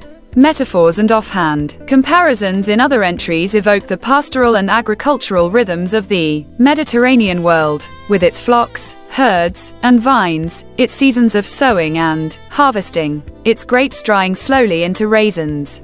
Some of these may be stock examples, but even a stock example can be revealing. One can hardly read a page of Plato without tripping over the helmsman, doctors, shoemakers, and other craftsmen who populated ancient Athens. Such figures are much rarer in Marcus. The image of society as a tree, whose branches are individual human beings, expresses an important Stoic principle. But the image is developed further than one might expect and informed by what might be personal observation. You can see the difference between the branch that's been there since the beginning, remaining on the tree and growing with it, and the one that's been cut off and grafted back. Affection for the natural world contrasts with a persistent sense of disgust and contempt for human life and other human beings, a sense that it is difficult to derive from, or even reconcile with, Stoicism.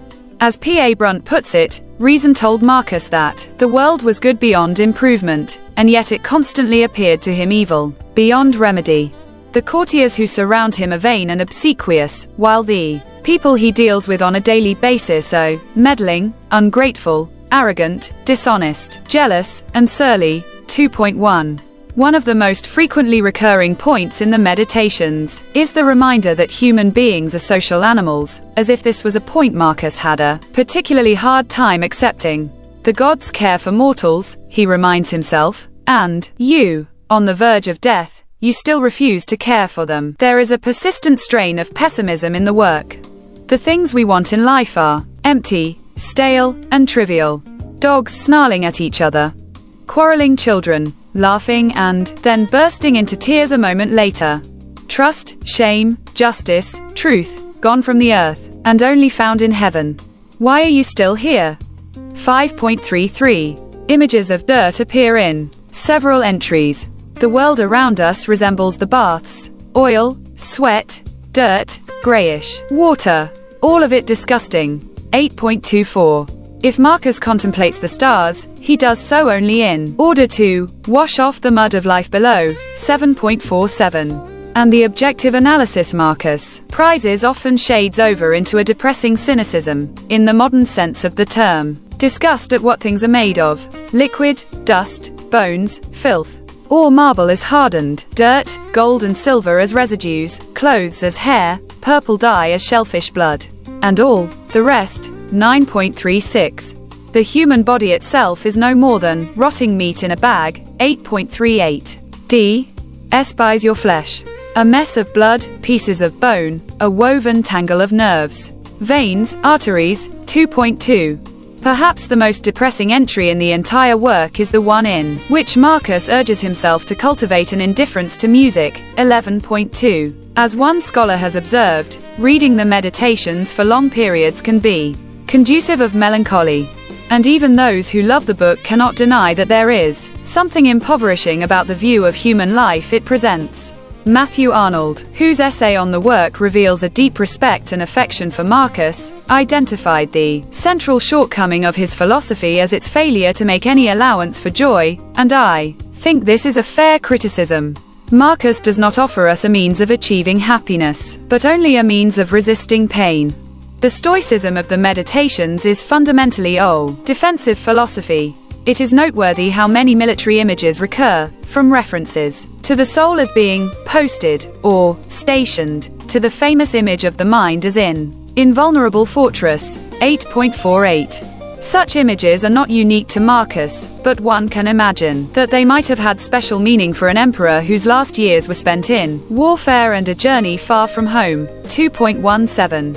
For Marcus, life was a battle, and often, it must have seemed, what in some sense it must always be, a losing battle. There are also a handful of points in the text where we have glimpses of a different frame of mind, most obviously when Marcus refers to the gods. From a Stoic perspective, of course, God, or the gods, the terms are used interchangeably by many ancient writers, are merely conventional terms for what we might equally well call nature, or the logos, or providence, or simply how things are. Marcus stresses the benevolence of this power. What is divine must be good, surely, but it is clear that he also ascribes to its actions the implacability with which orthodox Stoic doctrine endows it. It is not easy to see why one should pray to a power whose decisions one can hardly hope to influence, and indeed Marcus several times seems to admit the possibility that one should not. 5.7, 6.44, 9.40. It is all the more surprising, then, to find Marcus elsewhere suggesting a more personal concern on the gods' part. The final entry of Book 1 is the most obvious example. Here, Marcus indicates that the gods have aided him quite directly, through their gifts, their help, their inspiration, just as they have others. Cf. 9.11. Their help is, curiously concrete. Among the things for which they are thanked are remedies granted through dreams, including the one at Cayeta, 1.17. The text is uncertain. The gods also assist other people, he reminds himself, just as they do you, by signs and dreams, and every other way. 9.27. That Marcus himself did believe deeply in the gods, not merely as a figure of speech but as a real force in his own life, is suggested by his refutation of those who doubt their existence. I know the gods exist, from having felt their power, over and over. 12.28. How was this personal relationship with the divine to be reconciled with the impersonal logos of the Stoics? The question seems to be played out in the dialogue at Meditations 9.40. But those are things the gods left up to me, protests one voice, to which another responds, and what makes you think the gods don't care about what's up to us? Marcus himself may not have fully recognized or acknowledged this conflict, but its existence may point to a half-conscious awareness that the answer Stoicism offered was not in every respect satisfactory. Later influence, how or by whom the Meditations was preserved, is unknown. The late 4th century Historia Augusta paints a picture of Marcus lecturing on the Meditations to a spellbound audience at Rome. One of the charming fantasies in which that peculiar work abounds, but certainly an invention. The passage does suggest, however, that the text was in circulation by the 4th century, when it is also mentioned by the orator Themistius. It was very likely familiar also to a contemporary of Themistius's, the neo-pagan emperor Julian, known to later ages as Julian the Apostate, in whose dialogue the Caesars, Marcus is pictured as a model for the kind of philosopher-king that Julian himself aspired to be. The century that followed Themistius and Julian was one of decline, at least in the West, decline in political institutions, and also in the knowledge of Greek. For the next 1,000 years Marcus's work, like that of Homer and Euripides, would remain unknown to Western readers. Copies survived in the Greek-speaking East, of course, but even there the Meditation seems to have been little read. For centuries, all trace of it is lost, until at the beginning of the 10th century it reappears in a letter from the scholar and churchman Aurelius, who writes to a friend, "I have had for a while now a copy of the Emperor Marcus's invaluable book. It was not only old but practically coming apart. I have had it copied and can now pass it on to posterity in better shape." Whether Aurelius's copy was indeed responsible for the work's survival we do not know. At any rate, its readership seems to have increased in the centuries that followed. It is quoted a generation or two later by the vast Byzantine encyclopedia known as the Suda, and it was perhaps around this period also that an unknown Byzantine poet composed a brief appreciation that came to be copied along with the text. On the Book of Marcus, if you desire to master pain, unroll this book and read with care, and in it find abundantly a knowledge of the things that are, those that have been, and those to come. And know as well that joy and grief are nothing more than empty smoke. The fall of Constantinople to the Turks in 1453 led to an exodus of scholars, bringing with them the Greek texts that inspired the Italian Renaissance. The Meditations must have been among them. Yet even at this date the work's survival hung by a thread. The only complete manuscript to survive is a 14th century codex, now in the Vatican, which is riddled with errors. The first printed edition did not appear until 1559, when Wilhelm Holtzmann, known as Xylander, produced a text from what seems to have been a more reliable manuscript. That manuscript, unfortunately, has not survived. But even at its best it was a very imperfect witness to what Marcus himself wrote. Our text of the Meditations contains a number of passages that are garbled or in which one or more crucial words seem to have been omitted. Some of these errors may be due to the confused state of Marcus's original copy. Others may have been accidentally introduced in the course of the copying and recopying that the work underwent in the millennium following Marcus's death. In some cases, the informed guesswork of scholars over several centuries has been able to restore the original text. In others, there is still uncertainty. 11. The Meditations has never attracted great interest from professional students of the classics, and the reasons are perhaps understandable. It contains few direct references to historical events and provides relatively little material for social historians. As evidence for later Stoicism, it pales beside the greater bulk of Epictetus's discourses. Yet it has always exerted a fascination on those outside the narrow orbit of classical study, perhaps especially on those who can best appreciate the pressures that Marcus himself faced. The Meditations was among the favorite reading of Frederick the Great. A recent American president has claimed to reread it every few years. But it has attracted others too, from poets like Pope, Goethe, and Arnold to the Southern planter, William Alexander Percy, who observed in his autobiography that there is left to each of us, no matter how far defeat pierces, the unassailable wintry kingdom of Marcus Aurelius. It is not outside, but within, and when all is lost, it stands fast. 12. If Marcus has been studied less than many ancient authors, he has been translated more than most. But it has been a generation since his last English incarnation, and the time seems ripe for another attempt. My intention in what follows has been to represent, in readable English, both the content and the texture of the Meditations. I have been especially concerned to convey the patchwork character of the original, both the epigrammatic concision that characterizes some entries and the straggling discursiveness of others.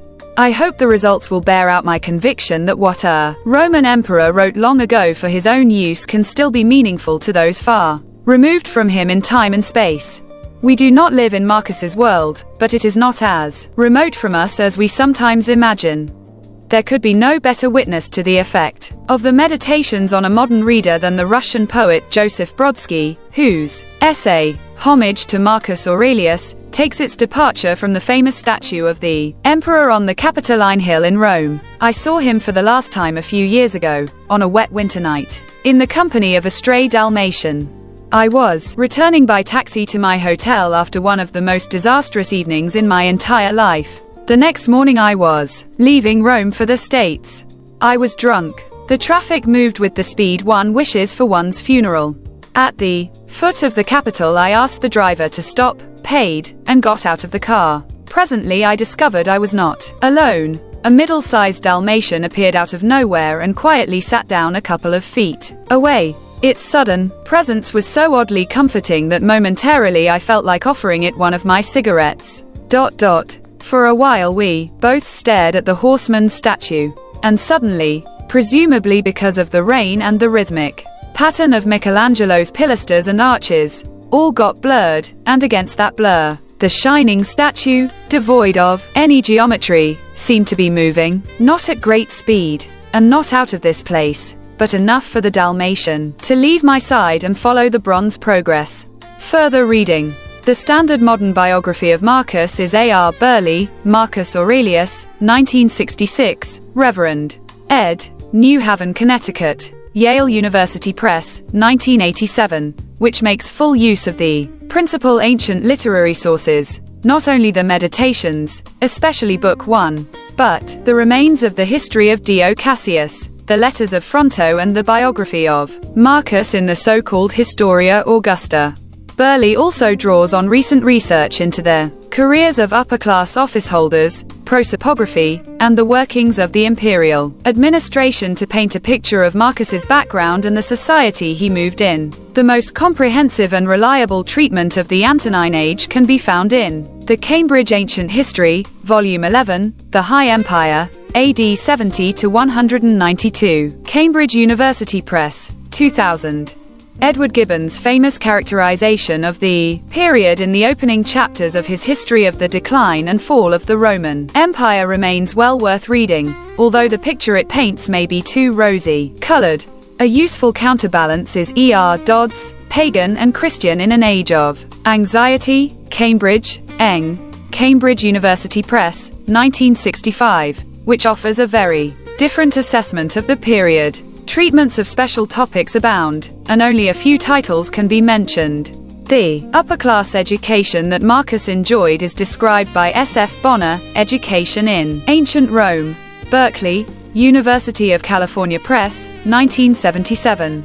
E. Champlin's Fronto and Antonine Rome, Cambridge, Massachusetts, Harvard University Press, 1980, is the best modern study of Marcus's teacher, Glenn Bowersock's Greek sophists in the Roman Empire, Oxford, Oxford University Press, 1969, is a fundamental study of intellectual culture in the 2nd century. Fergus Miller's The Emperor in the Roman World, Ithaca, NY, Cornell University Press, 1977, is an exhaustive analysis of the civil and administrative functions performed by Marcus and his fellow emperors, complemented, for military matters, by J.B. Campbell's The Emperor and the Roman Army, Oxford. Oxford University Press, 1984. Most of the major ancient sources for Marcus and his world are conveniently printed, with facing page English translations in the Loeb Classical Library. The valuable but highly unreliable life of Marcus in the Historia Augusta can be found in the 3 volumes of Scriptura's Historiae Augustae, trans. D. McGee, 1921–1932, as well as in A. Burley, trans. Lives of the Later Caesars, New York, Penguin, 1976. The Loeb series also includes the Letters of Fronto, trans. C.R. Haynes, 2 volumes, 1919, and of the historian Dio Cassius, trans. E. Carey, 9 volumes, 1914–1927, of which the last 2 are relevant to Marcus. Although composed and collected a generation before Marcus's birth, the Letters of Pliny the Younger, trans. Betty Radis, 2 volumes, 1969, are a rich and illuminating source for upper-class society in the mid-empire. Insight into the intellectual life of the period can be gained from the Attic Nights of the Antiquarian, Aulus Gellius, trans. J.C. Rolfe, 3 volumes, 1927. The works of the satirist Lucian, trans. A.M. Harmon, K. Kilburn and M.D. MacLeod, 8 volumes, 1913–1967, and Philostratus's Entertaining Lives of the Sophists, trans. W.C. Wright, 1921. Finally, mention should be made of 2 modern novels set in the Antonine period, Walter Pater's Marius the Epicurean, 1885, and Marguerite Yourcener's Memoirs of Hadrian, 1951.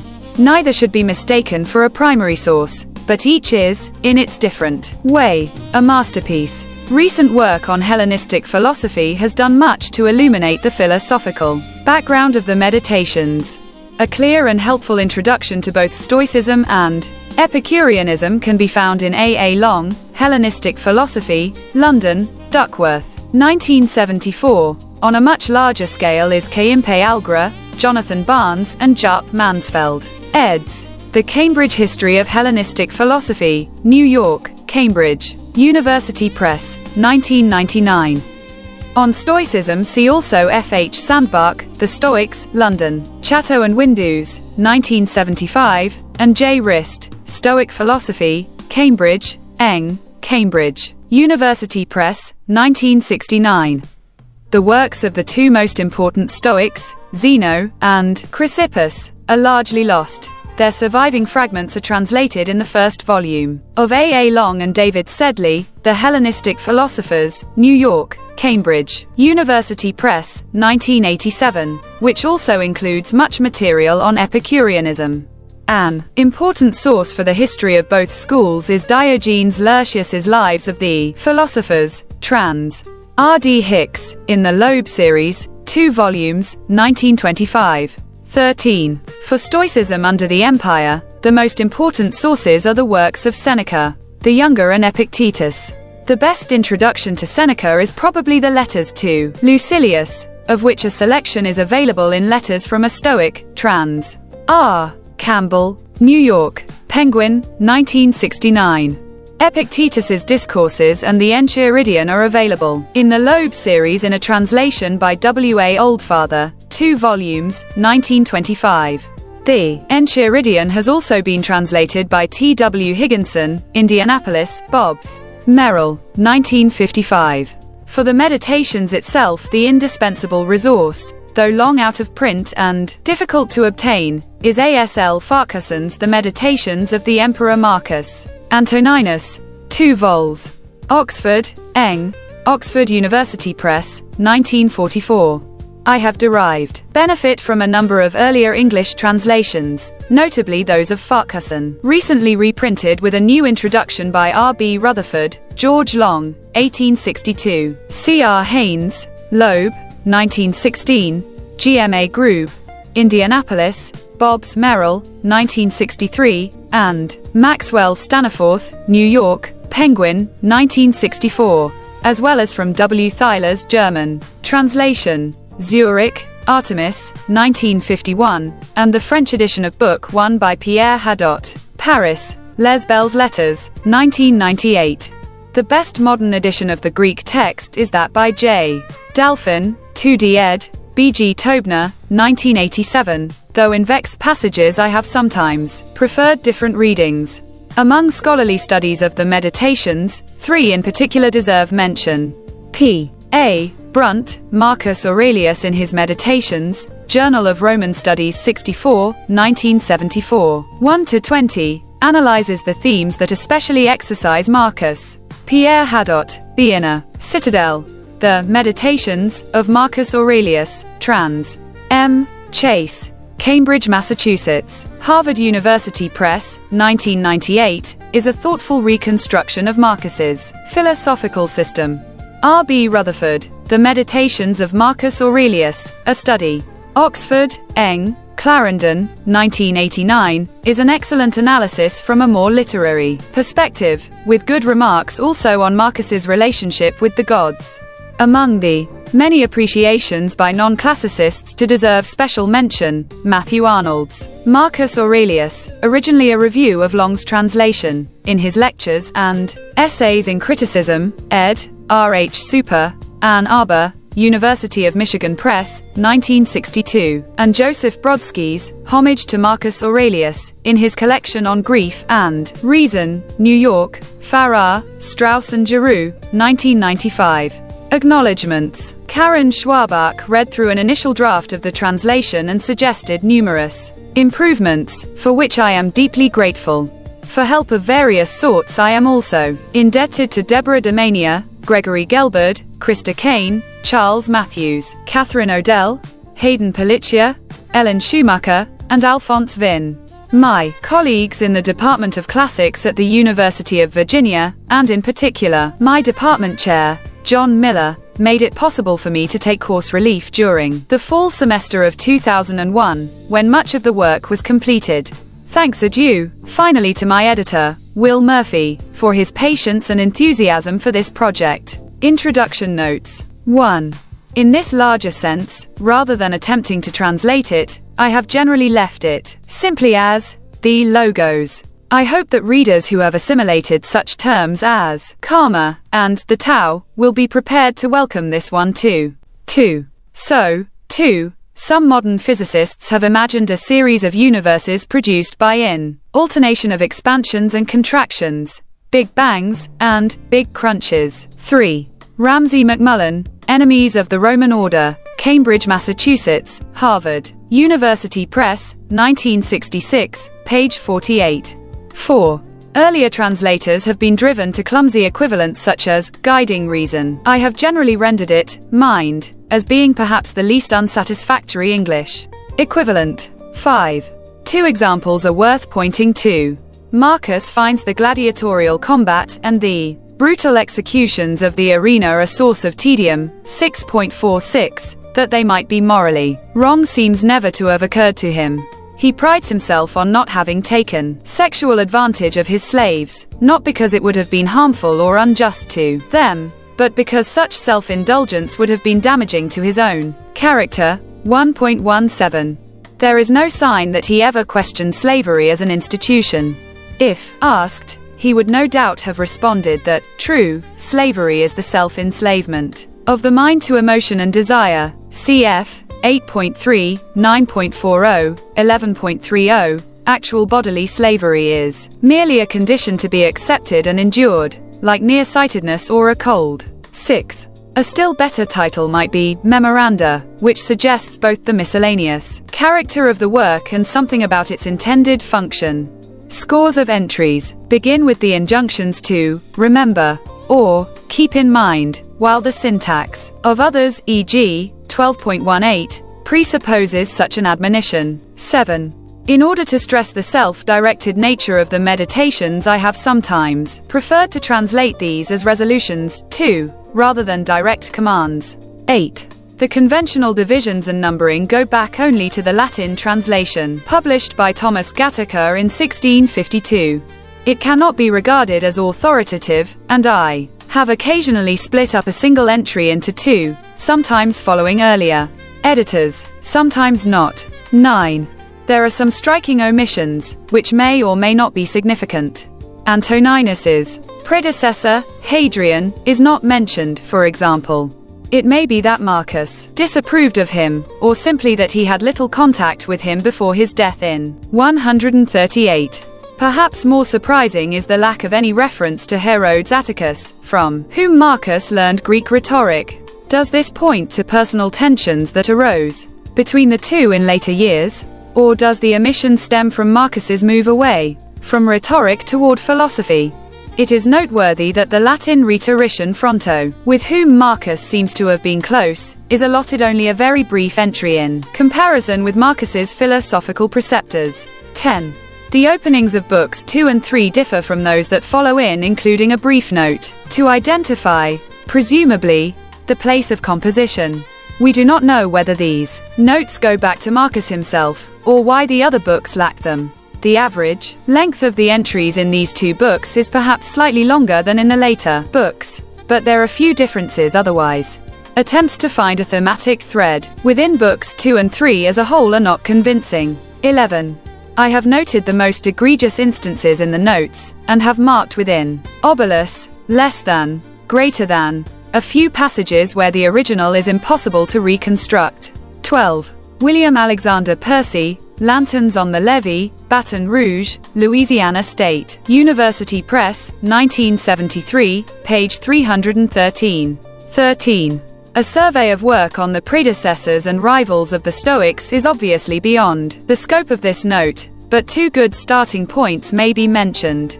The surviving fragments of Heraclitus and other early philosophers who appear in the Meditations are translated in Kathleen Freeman, Ancilla to the Pre-Socratic Philosophers, Oxford, Blackwell, 1948, and later reprints. Any reader unfamiliar with Plato should probably begin with the Apology of Socrates, available in the Modern Library's Selected Dialogues of Plato, trans. B. Jowett, Reverend. H. Policia, New York. Random House, 2000, or any number of other translations. Book 1. Debts and Lessons. 1. My Grandfather Verus, Character and Self-Control. 2. My Father, From My Own Memories and His Reputation F. Integrity and Manliness. 3. My Mother, Her Reverence for the Divine, Her Generosity, Her Inability not only to do wrong but even to conceive of doing it, and the simple way she lived, not in the least like the rich. 4. My great-grandfather, to avoid the public schools, to hire good private teachers, and to accept the resulting costs as money well spent. 5. My first teacher, not to support this side or that in chariot racing, this fighter or that in the games. To put up with discomfort and not make demands. To do my own work, mind my own business, and have no time for slanderers. 6. Diogenetus. Not to waste time on nonsense. Not to be taken in by conjurers and hoodoo artists with their talk about incantations and exorcism and all the rest of it. Not to be obsessed with quail fighting or other crazes like that. To hear unwelcome truths. To practice philosophy, and to study with Bacchius, and then with Tandasis and Marcianus. 2. Write dialogues as a student. To choose the Greek lifestyle, the camp bed and the cloak. 7. Rusticus, the recognition that I needed to train and discipline my character. Not to be sidetracked by my interest in rhetoric. Not to write treatises on abstract questions, or deliver moralizing little sermons, or compose imaginary descriptions of the simple life or the man who lives only for others. To steer clear of oratory, poetry and belles letters. Not to dress up just to stroll around the house, or things like that. To write straightforward letters, like the one he sent my mother from Sinuessa, and to behave in a conciliatory way when people who have angered or annoyed us want to make up, to read attentively, not to be satisfied with just getting the gist of it, and not to fall for every smooth talker, and for introducing me to Epictetus's lectures, and loaning me his own copy. 8. APOLLONIUS. Independence and unvarying reliability, and to pay attention to nothing, no matter how fleetingly, except the logos. And to be the same in all circumstances, intense pain, the loss of a child, chronic illness. And to see clearly, from his example, that a man can show both strength and flexibility, his patience in teaching, and to have seen someone who clearly viewed his expertise and ability as a teacher as the humblest of virtues, and to have learned how to accept favors from friends without losing yourself, respect or appearing ungrateful. 9. SEXTUS. Kindness. An example of fatherly authority in the home.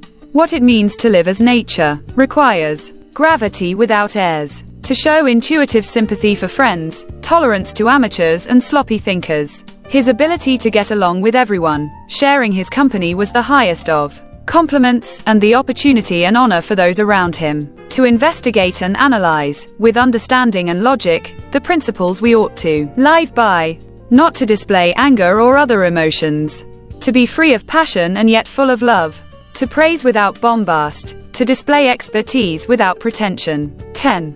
The literary critic Alexander. Not to be constantly correcting people, and in particular not to jump on them whenever they make an error of usage or a grammatical mistake or mispronounce something, but just answer their question or add another example, or debate the issue itself, not their phrasing, or make some other contribution to the discussion, and insert the right expression, unobtrusively. 11. FRONTO.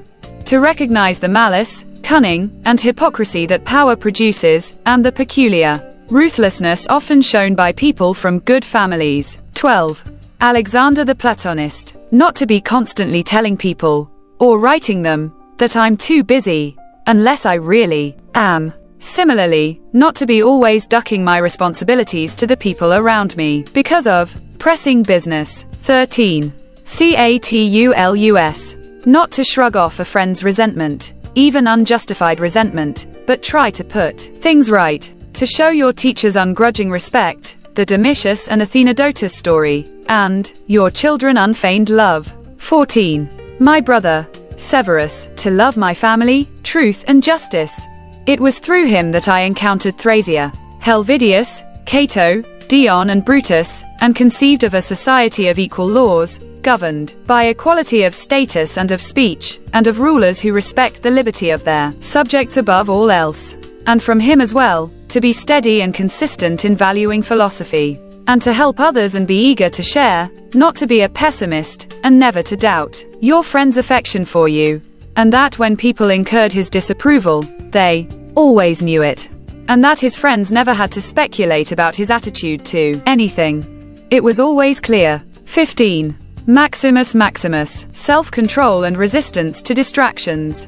Optimism in adversity, especially illness. A personality in balance. Dignity and grace together. Doing your job without whining. Other people's certainty that what he said was what he thought, and what he did was done without malice. Never taken aback or apprehensive. Neither rash nor hesitant, or bewildered or at a loss. Not obsequious, but not aggressive or paranoid either. Generosity, charity, honesty. The sense he gave of staying on the path rather than being kept on it. That no one could ever have felt patronized by him, or in a position to patronize him. A sense of humor. 16. My adopted father, compassion. Unwavering adherence to decisions, once he'd reached them. Indifference to superficial honors. Hard work. Persistence. Listening to anyone who could contribute to the public good. His dogged determination to treat people as they deserved. A sense of when to push and when to back off. Putting a stop to the pursuit of boys. His altruism. Not expecting his friends to keep him entertained at dinner or to travel with him, unless they wanted to. And anyone who had to stay behind to take care of something always found him the same when he returned. His searching questions at meetings. A kind of single-mindedness. Almost never content with first impressions, or breaking off the discussion prematurely. His constancy to friends, never getting fed up with them, or playing favorites. Self-reliance, always. And cheerfulness. And his advance planning, well in advance, and his discreet attention to even minor things. His restrictions on acclamations, and all attempts to flatter him. His constant devotion to the empire's needs. His stewardship of the treasury. His willingness to take responsibility and blame for both. His attitude to the gods, no superstitiousness. And his attitude to men, no demagoguery, no currying favor, no pandering.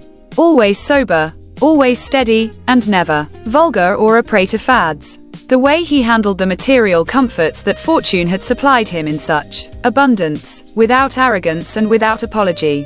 If they were there, he took advantage of them. If not, he didn't miss them. No one ever called him glib, or shameless, or pedantic. They saw him for what he was, a man tested by life, accomplished, unswayed by flattery, qualified to govern both himself and them. His respect for people who practiced philosophy, at least, those who were sincere about it, but without denigrating the others, or listening to them. His ability to feel at ease with people, and put them at their ease, without being pushy. His willingness to take adequate care of himself, not a hypochondriac or obsessed with his appearance, but not ignoring things either.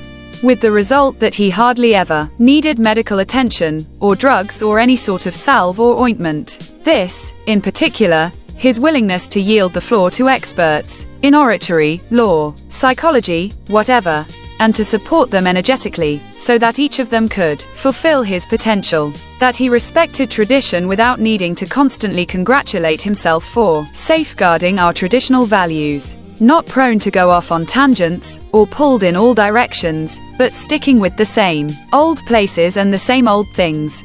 The way he could have one of his migraines and then go right back to what he was doing, fresh and at the top of his game. That he had so few secrets, only state secrets, in fact, and not all that many of those. The way he kept public actions within reasonable bounds, games, building projects, distributions of money and so on, because he looked to what needed doing and not the credit to be gained from doing it. No bathing at strange hours, no self-indulgent building projects, no concern for food, or the cut and color of his clothes, or having attractive slaves.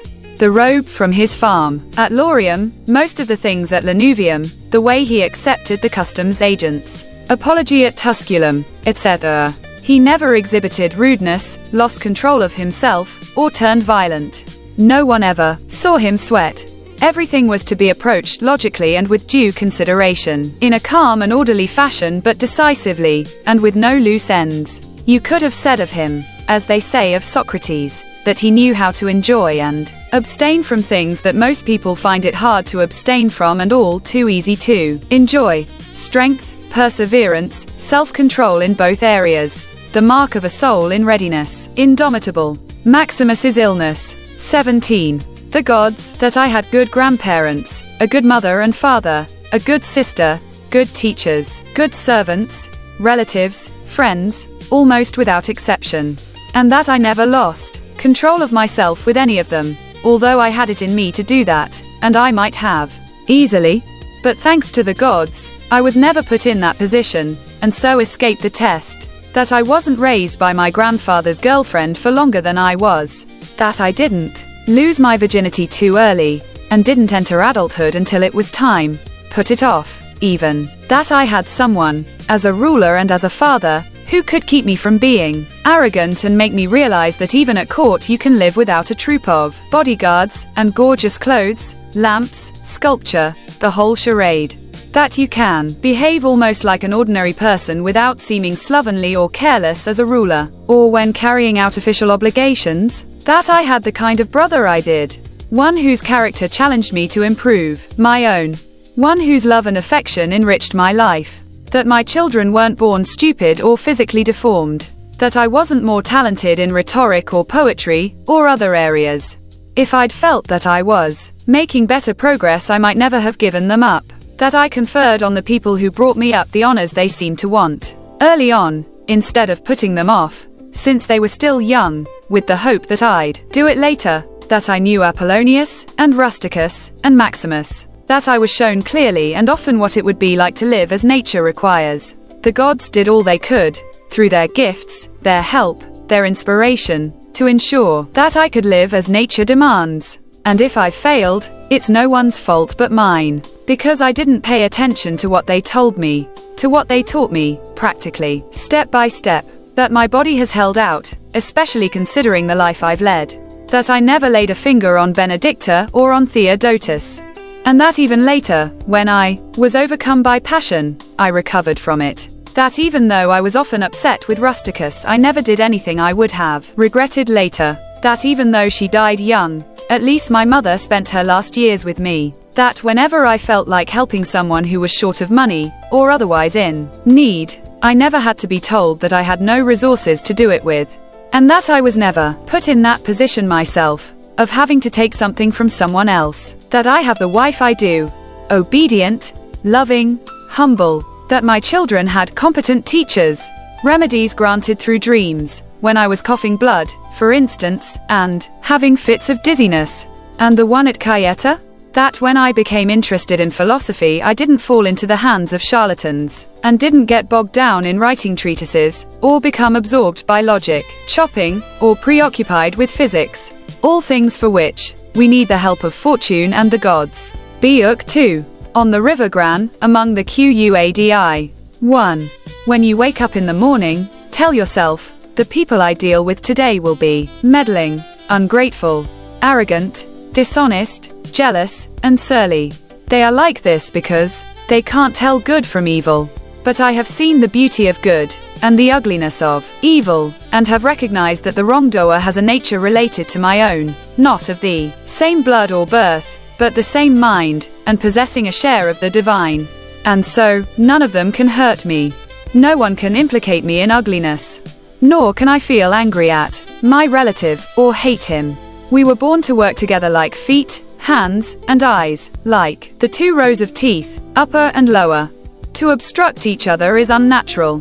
To feel anger at someone, to turn your back on him, these are obstructions. 2. Whatever this is that I am, it is flesh and a little spirit and an intelligence. Throw away your books, stop letting yourself be distracted. That is not allowed. Instead, as if you were dying right now, despise your flesh. A mess of blood, pieces of bone, a woven tangle of nerves, veins, arteries.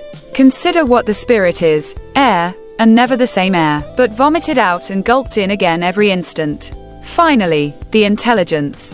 Think of it this way: you are an old man. Stop allowing your mind to be a slave, to be jerked about by selfish impulses, to kick against fate and the present, and to mistrust the future. 3. What is divine is full of providence. Even chance is not divorced from nature, from the inweaving and enfolding of things governed by providence. Everything proceeds from it. And then there is necessity and the needs of the whole world, of which you are a part. Whatever the nature of the whole does, and whatever serves to maintain it, is good for every part of nature. The world is maintained by change, in the elements and in the things they compose. That should be enough for you. Treat it as an axiom. Discard your thirst for books, so that you won't die in bitterness, but in cheerfulness and truth, grateful to the gods from the bottom of your heart. 4. Remember how long you've been putting this off, how many extensions the gods gave you, and you didn't use them. At some point you have to recognize what world it is that you belong to, what power rules it and from what source you spring, that there is a limit to the time assigned you, and if you don't use it to free yourself it will be gone and will never return. 5. Concentrate every minute like a Roman, like a man, on doing what's in front of you, with precise and genuine seriousness, tenderly, willingly, with justice, and on freeing yourself from all other distractions. Yes, you can, if you do everything as if it were the last thing you were doing in your life, and stop being aimless, stop letting your emotions override what your mind tells you, stop being hypocritical, self-centered, irritable. You see how few things you have to do to live a satisfying and reverent life. If you can manage this, that's all even the gods can ask of you. 6. Yes, keep on degrading yourself, soul. But soon your chance at dignity will be gone. Everyone gets one life. Yours is almost used up, and instead of treating yourself with respect, you have entrusted your own happiness to the souls of others. 7. Do external things distract you? Then make time for yourself to learn something worthwhile. Stop letting yourself be pulled in all directions. But make sure you guard against the other kind of confusion. People who labor all their lives but have no purpose to direct every thought and impulse toward wasting their time, even when hard at work. 8. Ignoring what goes on in other people's souls. No one ever came to grief that way. But if you won't keep track of what your own soul's doing, how can you not be unhappy? 9. Don't ever forget these things. The nature of the world, my nature, how I relate to the world, what proportion of it I make up, that you are part of nature, and no one can prevent you from speaking and acting in harmony with it, always. 10. In comparing sins, the way people do, Theophrastus says that the ones committed out of desire are worse than the ones committed out of anger, which is good philosophy. The angry man seems to turn his back on reason out of a kind of pain and inner convulsion. But the man motivated by desire, who is mastered by pleasure, seems somehow more self-indulgent, less manly in his sins. Theophrastus is right, and philosophically sound, to say that the sin committed out of pleasure deserves a harsher rebuke than the one committed out of pain. The angry man is more like a victim of wrongdoing, provoked by pain to anger. The other man rushes into wrongdoing on his own, moved to action by desire. 11. You could leave life right now. Let that determine what you do and say and think. If the gods exist, then to abandon human beings is not frightening. The gods would never subject you to harm. And if they don't exist, or don't care what happens to us, what would be the point of living in a world without gods or providence? But they do exist. They do care what happens to us, and everything a person needs to avoid real harm they have placed within him. If there were anything harmful on the other side of death, they would have made sure that the ability to avoid it was within you. If it doesn't harm your character, how can it harm your life? Nature would not have overlooked such dangers, through failing to recognize them, or because it saw them but was powerless to prevent or correct them. Nor would it ever, through inability or incompetence, make such a mistake as to let good and bad things happen indiscriminately to good and bad alike. But death and life, success and failure, pain and pleasure, wealth and poverty, all these happen to good and bad alike, and they are neither noble nor shameful, and hence neither good nor bad. 12. The speed with which all of them vanish, the objects in the world, and the memory of them in time, and the real nature of the things our senses experience, especially those that entice us with pleasure or frighten us with pain, are loudly trumpeted by pride. 2. Understand those things, how stupid, contemptible, grimy, decaying, and dead they are. That's what our intellectual powers are for. And to understand what those people really amount to, whose opinions and voices constitute fame, and what dying is, and that if you look at it in the abstract and break down your imaginary ideas of it by logical analysis, you realize that it's nothing but a process of nature, which only children can be afraid of. And not only a process of nature but a necessary one. And how man grasps God, with what part of himself he does so, and how that part is conditioned when he does. 13. Nothing is more pathetic than people who run around in circles, delving into the things that lie beneath, and conducting investigations into the souls of the people around them, never realizing that all you have to do is to be attentive to the power inside you, and worship it sincerely. To worship it is to keep it from being muddied with turmoil, and becoming aimless and dissatisfied with nature, divine and human. What is divine deserves our respect because it is good. What is human deserves our affection because it is like us. And our pity too, sometimes, for its inability to tell good from bad. As terrible a blindness as the kind that can't tell white from black. 14. Even if you're going to live 3,000 more years, or 10 times that, remember, you cannot lose another life than the one you're living now, or live another one than the one you're losing. The longest amounts to the same as the shortest. The present is the same for everyone. Its loss is the same for everyone. And it should be clear that a brief instant is all that is lost. For you can't lose either the past or the future. How could you lose what you don't have? Remember two things. That everything has always been the same, and keeps recurring, and it makes no difference whether you see the same things recur in 100 years or 200, or in an infinite period. That the longest lived and those who will die soonest lose the same thing. The present is all that they can give up, since that is all you have, and what you do not have, you cannot lose. 15. Everything is just an impression. Monimus the cynic. And the response is obvious enough, but the point is a useful one, if you take it for what it's worth. 16. The human soul degrades itself. Above all, when it does its best to become an abscess, a kind of detached growth, on the world. To be disgruntled at anything that happens is a kind of secession from nature, which comprises the nature of all things. When it turns its back on another person or sets out to do it harm, as the souls of the angry do.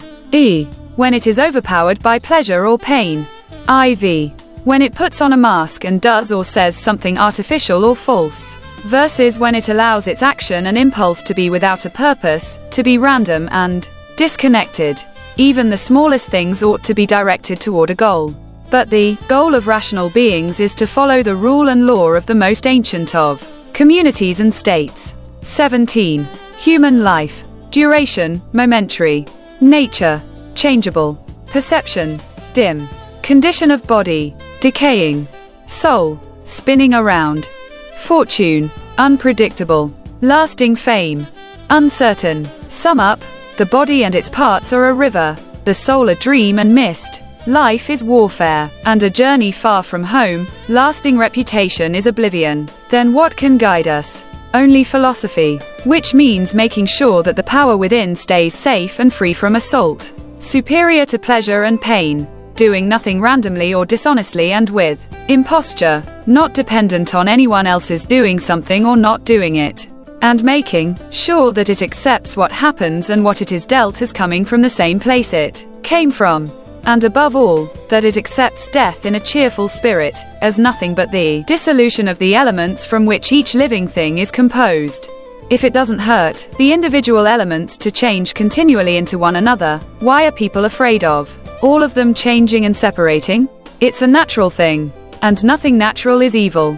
Book 3, in Carnuntum. 1. Not just that every day more of our life is used up and less of it is left. But, this too. If we live longer, can we be sure our mind will still be up to understanding the world? To the contemplation that aims at divine and human knowledge?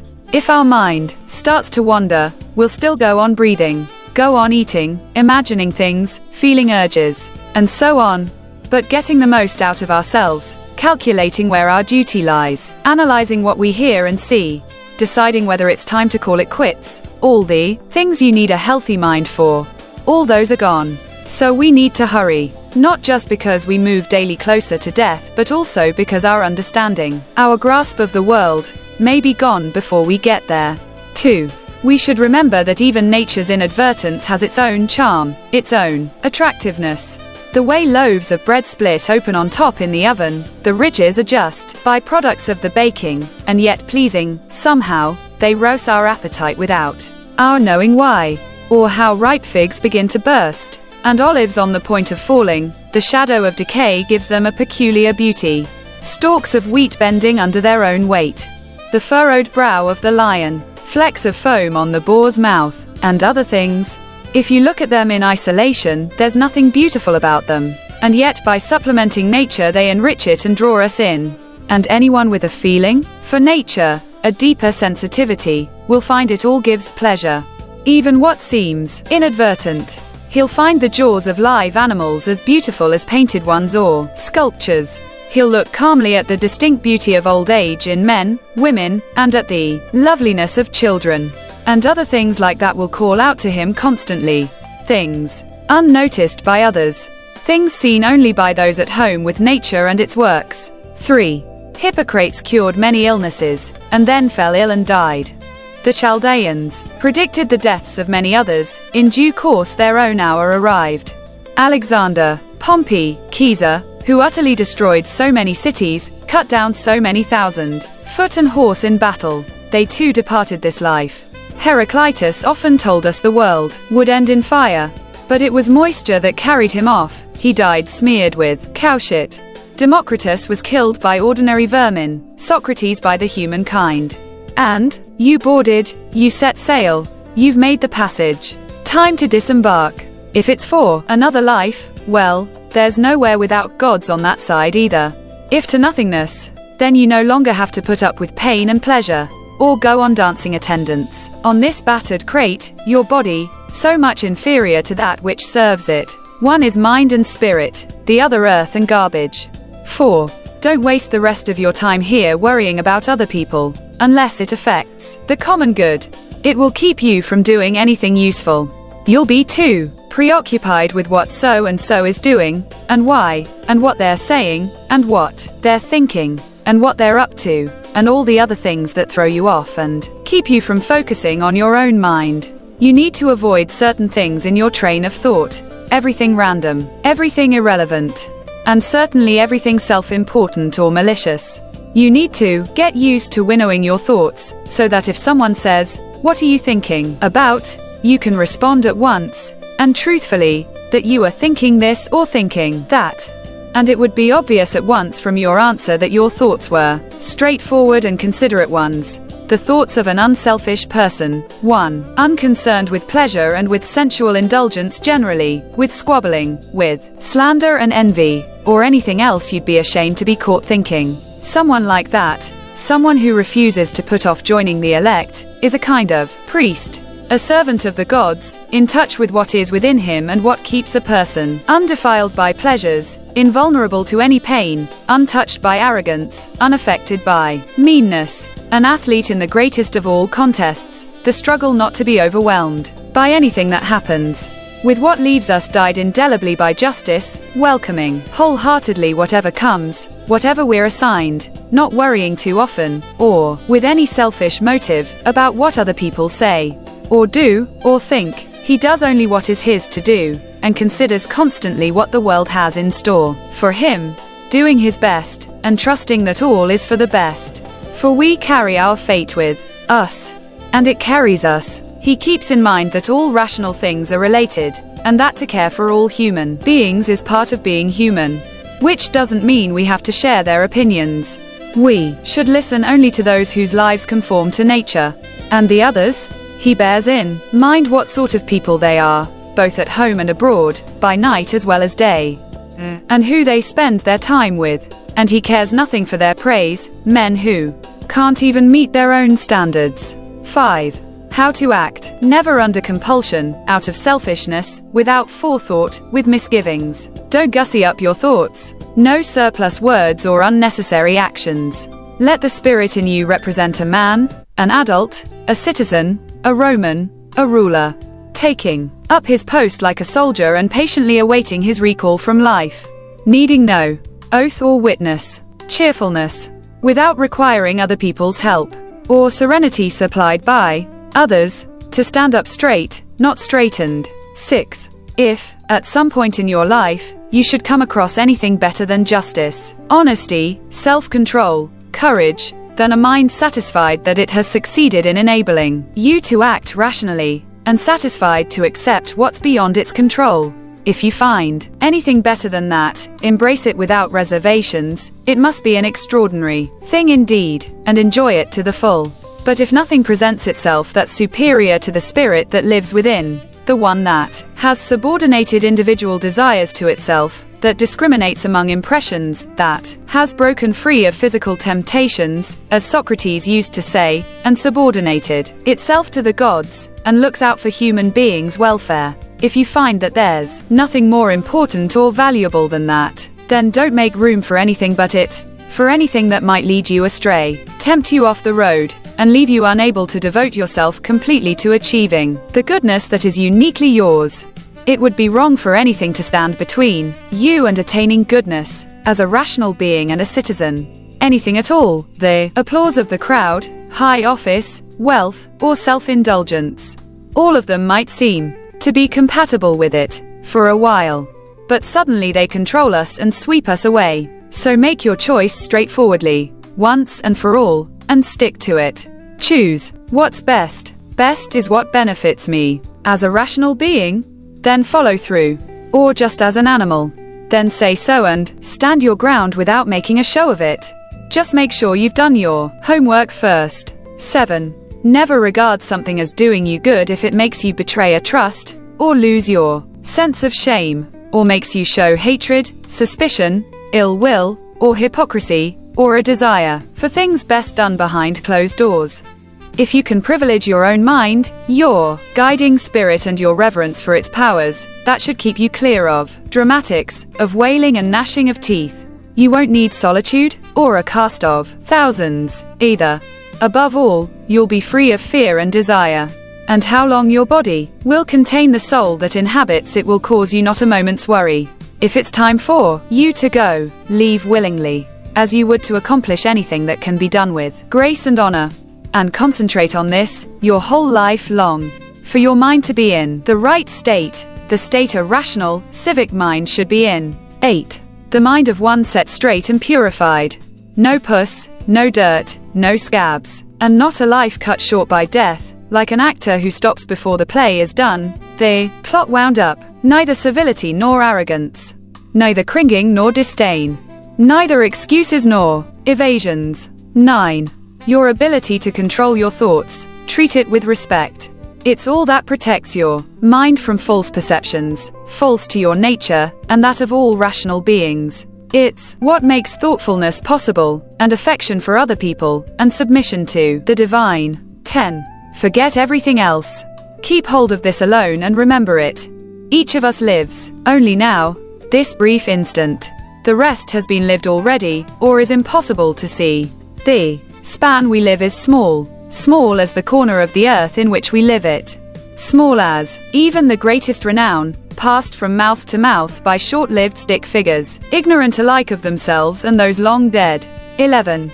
To the stand bys above, add this one. Always to define whatever it is we perceive, to trace its outline, so we can see what it really is, its substance, stripped bare, as a whole, unmodified, and to call it by its name, the thing itself and its components, to which it will eventually return.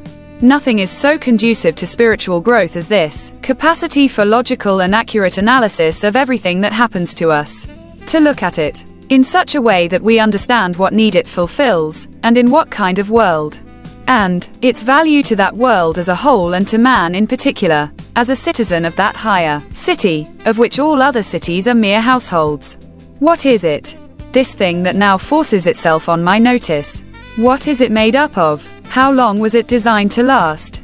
And what qualities do I need to bring to bear on it? Tranquility, courage, honesty, trustworthiness, straightforwardness, independence, or what? So in each case you need to say, this is due to God, or this is due to the interweavings and intertwinings of fate, to coincidence or chance, or this is due to a human being, someone of the same race, the same birth, the same society, but who doesn't know what nature requires of him.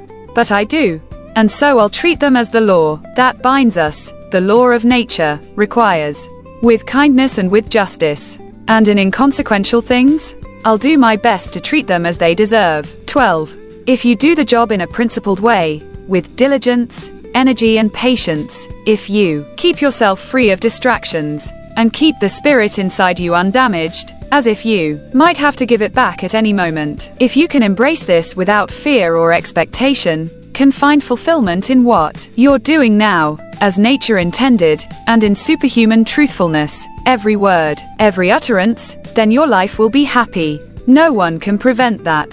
13. Doctors keep their scalpels and other instruments handy, for emergencies. Keep your philosophy ready to understand heaven and earth. In everything you do, even the smallest thing, remember the chain that links them. Nothing earthly succeeds by ignoring heaven, nothing heavenly by ignoring the earth. 14. Stop drifting. You're not going to reread your brief comments, your deeds of the ancient Greeks and Romans, the commonplace books you saved for your old age. Sprint for the finish. Write off your hopes, and if your well-being matters to you, be your own savior while you can. 15.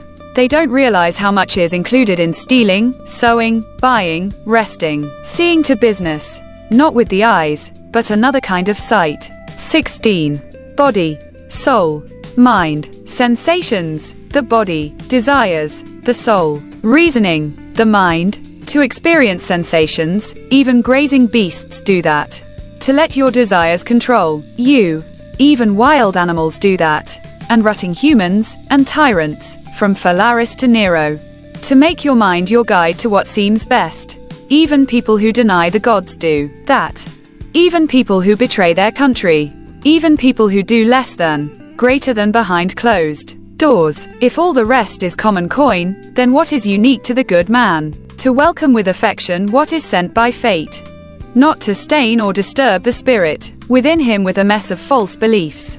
Instead, to preserve it faithfully, by calmly obeying God, saying nothing untrue, doing nothing unjust. And if the others don't acknowledge it, this life lived with simplicity, humility, cheerfulness, he doesn't resent them for it, and isn't deterred from following the road where it leads to the end of life. An end to be approached in purity, in serenity, in acceptance, in peaceful unity, with what must be. Book 4. 1. Our inward power, when it obeys nature, reacts to events by accommodating itself to what it faces, to what is possible. It needs no specific material. It pursues its own aims. As circumstances allow, it turns obstacles into fuel. As a fire overwhelms what would have quenched a lamp, what's thrown on top of the conflagration is absorbed, consumed by it, and makes it burn still higher. 2. No random actions, none not based on underlying principles. 3. People try to get away from it all, to the country, to the beach, to the mountains. You always wish that you could too, which is idiotic.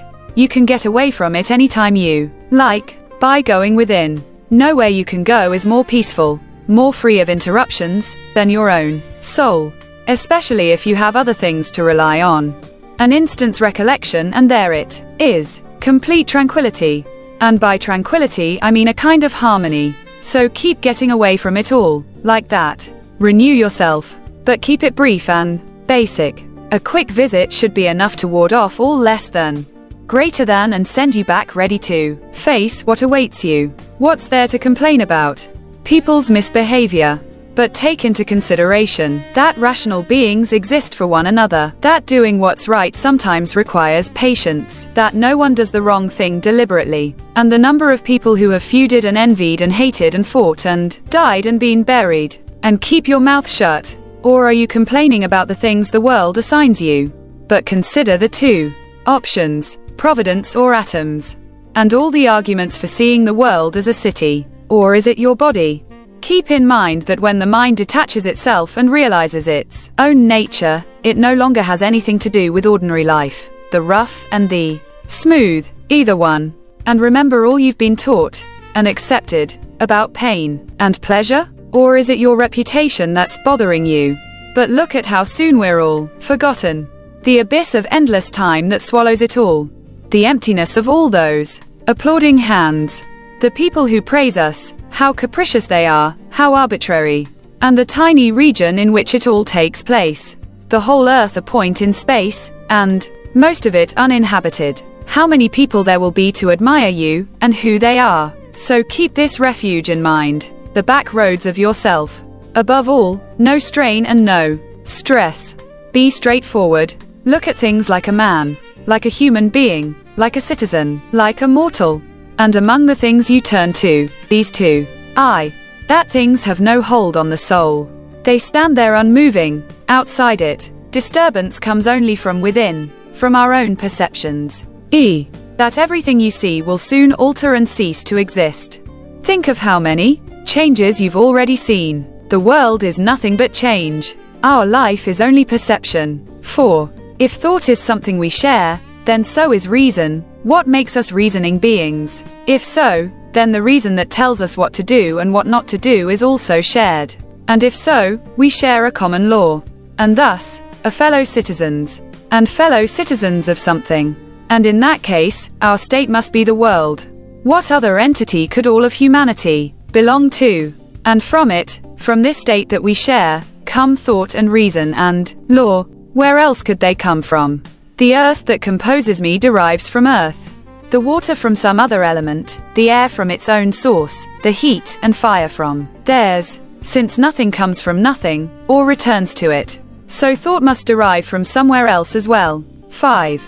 Death. Something like birth, a natural mystery, elements that split and recombine. Not an embarrassing thing. Not an offense to reason, or our nature. 6. That sort of person is bound to do that. You might as well resent a fig tree for secreting juice. Anyway, before very long you'll both be dead. Dead and soon forgotten. 7. Choose not to be harmed, and you won't feel harmed. Don't feel harmed, and you haven't been. 8. It can ruin your life only if it ruins your character. Otherwise it cannot harm you, inside or out. 9. It was for the best. So nature had no choice but to do it. 10. That every event is the right one. Look closely and you'll see, not just the right one overall, but right, as if someone had weighed it out with scales. Keep looking closely like that, and embody it in your actions. Goodness, what defines a good person? Keep to it in everything you do. 11. Not what your enemy sees and hopes that you will, but what's really there. 12. Two kinds of readiness are constantly needed. I, to do only what the logos of authority and law directs, with the good of human beings in mind. I, to reconsider your position, when someone can set you straight or convert you to his. But your conversion should always rest on a conviction that it's right, or benefits others, nothing else. Not because it's more appealing or more popular. 13. You have a mind? Yes. Well, why not use it? Isn't that all you want? For it to do its job? 14. You have functioned as a part of something. You will vanish into what produced you, or be restored, rather, to the logos from which all things spring, by being changed. 15. Many lumps of incense on the same altar.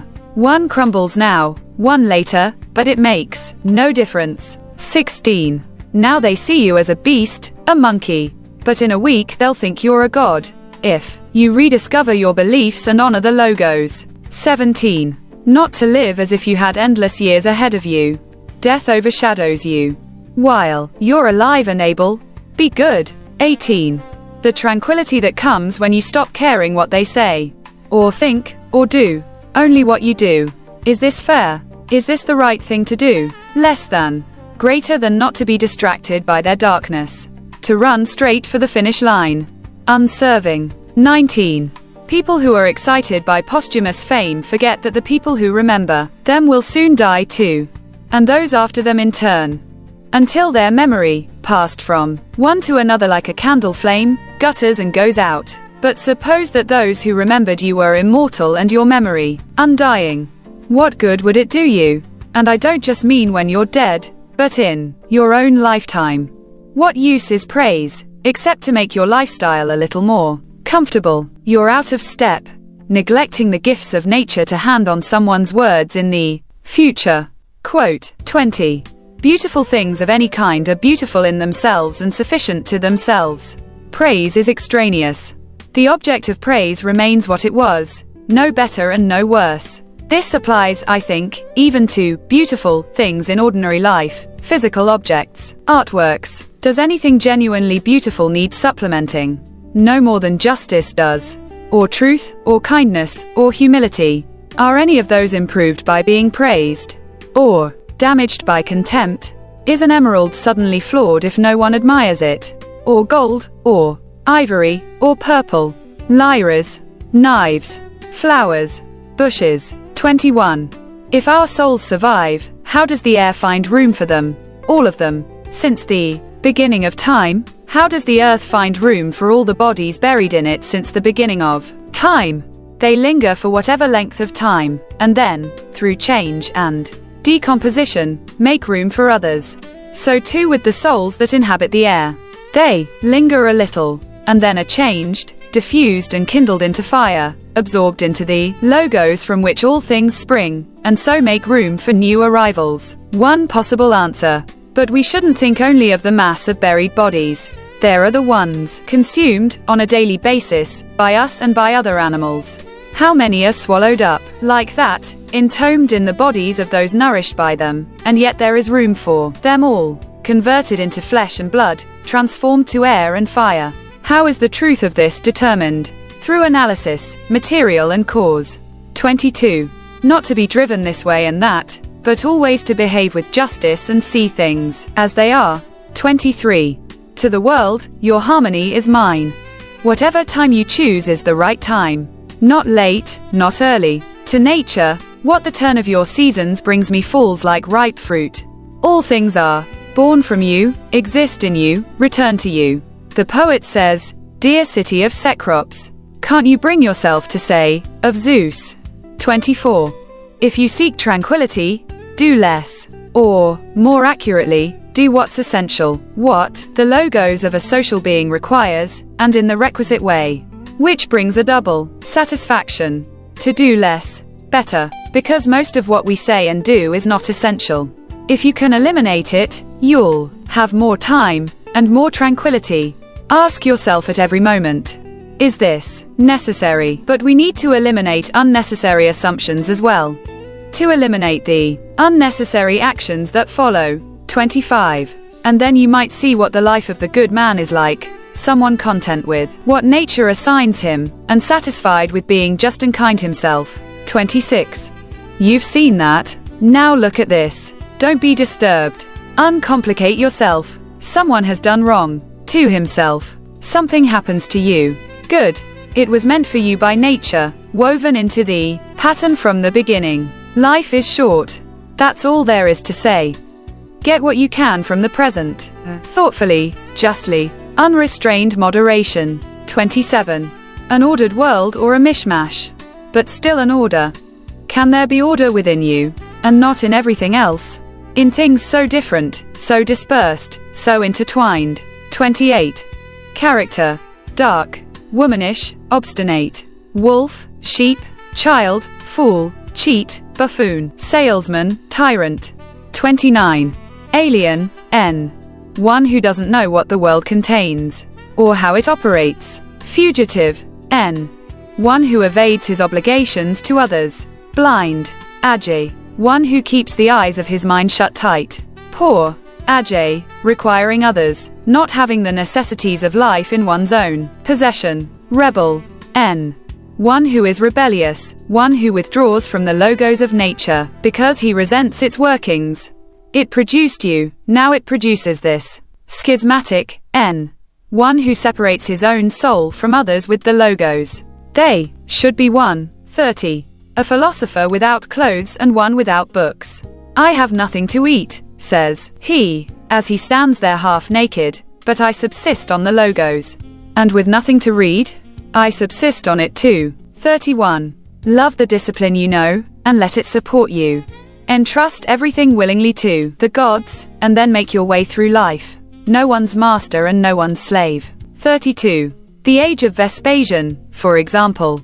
People doing the exact same things. Marrying, raising children, getting sick, dying, waging war, throwing parties, doing business, farming, flattering, boasting, distrusting, plotting, hoping others will die, complaining about their own lives, falling in love, putting away money, seeking high office and power. And that life they led is nowhere to be found. Or the age of Trajan. The exact same things. And that life too, gone.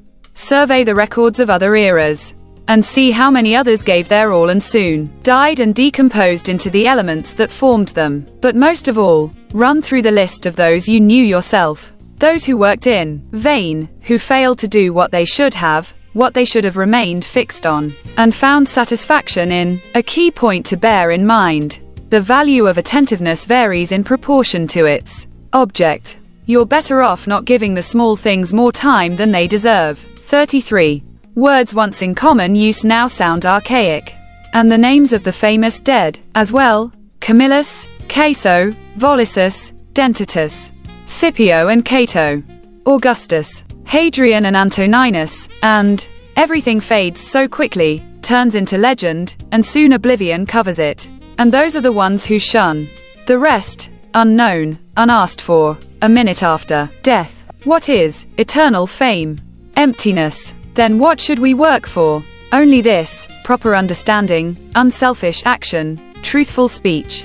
A resolve to accept whatever happens as necessary and familiar, flowing like water from that same source. And spring. 34. Hand yourself over to Clotho voluntarily, and let her spin you into whatever she pleases. 35. Everything transitory, the knower and the known. 36. Constant awareness that everything is born from change. The knowledge that there is nothing nature loves more than to alter what exists and make new things like it. All that exists is the seed of what will emerge from it. You think the only seeds are the ones that make plants or children. Go deeper. 37. On the verge of dying and still weighed down, still turbulent, still convinced. External things can harm you, still rude to other people, still not acknowledging their truth. That wisdom is justice. 38. Look into their minds, at what the wise do and what they don't. 39. Nothing that goes on in anyone else's mind can harm you, nor can the shifts and changes in the world around you. Then where is harm to be found? In your capacity to see it. Stop doing that and everything will be fine. Let the part of you that makes that judgment keep quiet, even if the body it's attached to is stabbed or burnt, or stinking with pus, or consumed by cancer. Or to put it another way, it needs to realize that what happens to everyone, bad and good alike, is neither good nor bad. That what happens in every life, lived naturally or not, is neither natural nor unnatural. 40. The world is a living being, one nature, one soul. Keep that in mind. And how everything feeds into that single experience, moves with a single motion. And how everything helps produce everything else, spun and woven together. 41. A little wisp of soul carrying a corpse. Epictetus. 42. There is nothing bad in undergoing change, or good in emerging from it. 43. Time is a river, a violent current of events, glimpsed once and already carried past us, and another follows and is gone. 44. Everything that happens is as simple and familiar as the rose in spring, the fruit in summer, disease, death, blasphemy, conspiracy. Everything that makes stupid people happy or angry. 45. What follows coheres with what went before. Not like a random catalogue whose order is imposed upon it arbitrarily, but logically connected. And just as what exists is ordered and harmonious, what comes into being betrays an order too. Not a mere sequence, but an astonishing concordance. 46. Remember Heraclitus. When earth dies, it becomes water, water, air, air, fire, and back to the beginning. Those who have forgotten where the road leads, they are at odds with what is all around them, the all-directing logos. And they find alien what they meet with every day. Our words and actions should not be like those of sleepers, for we act and speak in dreams as well, or of children copying their parents, doing and saying only what we have been told. 47. Suppose that a god announced that you were going to die tomorrow, or the day after. Unless you were a complete coward, you wouldn't kick up a fuss about which day it was. What difference could it make? Now recognize that the difference between years from now and tomorrow is just as small. 48. Don't let yourself forget how many doctors have died after furrowing their brows over how many deathbeds. How many astrologers after pompous forecasts about others' ends. How many philosophers after endless disquisitions on death and immortality. How many warriors after inflicting thousands of casualties themselves. How many tyrants after abusing the power of life and death atrociously, as if they were themselves immortal. How many whole cities have met their end. Hellike, Pompeii, Herculaneum, and countless others. And all the ones you know yourself, one after another. One who laid out another for burial, and was buried himself, and then the man who buried him, all in the same short space of time. In short, know this: human lives are brief and trivial. Yesterday a blob of semen, tomorrow embalming fluid, ash. To pass through this brief life as nature demands. To give it up without complaint, like an olive that ripens and falls, praising its mother, thanking the tree it grew on. 49. To be like the rock that the waves keep crashing over. It stands unmoved and the raging of the sea falls still around it. 49a. It's unfortunate that this has happened. No. It's fortunate that this has happened and I've remained unharmed by it, not shattered by the present or frightened of the future. It could have happened to anyone, but not everyone could have remained unharmed by it. Why treat the one as a misfortune, rather than the other as fortunate? Can you really call something a misfortune that doesn't violate human nature? Or do you think something that's not against nature's will can violate it? But you know what its will is? Does what's happened keep you from acting with justice, generosity, self-control, sanity, prudence, honesty, humility, straightforwardness, and all the other qualities that allow a person's nature to fulfill itself? So remember this principle when something threatens to cause you pain. The thing itself was no misfortune at all. To endure it and prevail is great good fortune. 50. A trite but effective tactic against the fear of death. Think of the list of people who had to be pried away from life. What did they gain by dying old? In the end, they all sleep 6 feet under. Caedicianus, Fabius, Julian, Lepidus, and all the rest. They buried their contemporaries, and were buried in turn. Our lifetime is so brief, and to live it out in these circumstances, among these people, in this body, nothing to get excited about. Consider the abyss of time past, the infinite future. 3 days of life or 3 generations. What's the difference? 51. Take the shortest route, the one that nature planned, to speak and act in the healthiest way. Do that, and be free of pain and stress, free of all calculation and pretension. Book 5. 1. At dawn, when you have trouble getting out of bed, tell yourself, I have to go to work. As a human being, what do I have to complain of, if I'm going to do what I was born for, the things I was brought into the world to do? Or is this what I was created for? To huddle under the blankets and stay warm. But it's nicer here. So you were born to feel nice? Instead of doing things and experiencing them, don't you see the plants, the birds, the ants and spiders and bees going about their individual tasks, putting the world in order, as best they can? And you're not willing to do your job as a human being? Why aren't you running to do what your nature demands? But we have to sleep sometime. Agreed. But nature set a limit on that, as it did on eating and drinking. And you're over the limit. You've had more than enough of that. But not of working. There you're still below your quota. You don't love yourself enough. Or you'd love your nature too, and what it demands of you. People who love what they do wear themselves down doing it, they even forget to wash or eat. Do you have less respect for your own nature than the engraver does for engraving? The dancer for the dance, the miser for money, or the social climber for status? When they're really possessed by what they do, they'd rather stop eating and sleeping than give up practicing their arts. Is helping others less valuable to you? Not worth your effort? 2. To shrug it all off and wipe it clean, every annoyance and distraction, and reach utter stillness, child's play. 3. If an action or utterance is appropriate, then it's appropriate for you. Don't be put off by other people's comments and criticism. If it's right to say or do it, then it's the right thing for you to do or say. The others obey their own lead, follow their own impulses. Don't be distracted. Keep walking. Follow your own nature, and follow nature along the road they share. 4. I walk through what is natural, until the time comes to sink down and rest. 2. Entrust my last breath to the source of my daily breathing, fall on the source of my father's seed, of my mother's blood, of my nurse's milk, of my daily food and drink through all these years. What sustains my footsteps, and the use I make of it, the many uses. 5. No one could ever accuse you of being quick-witted.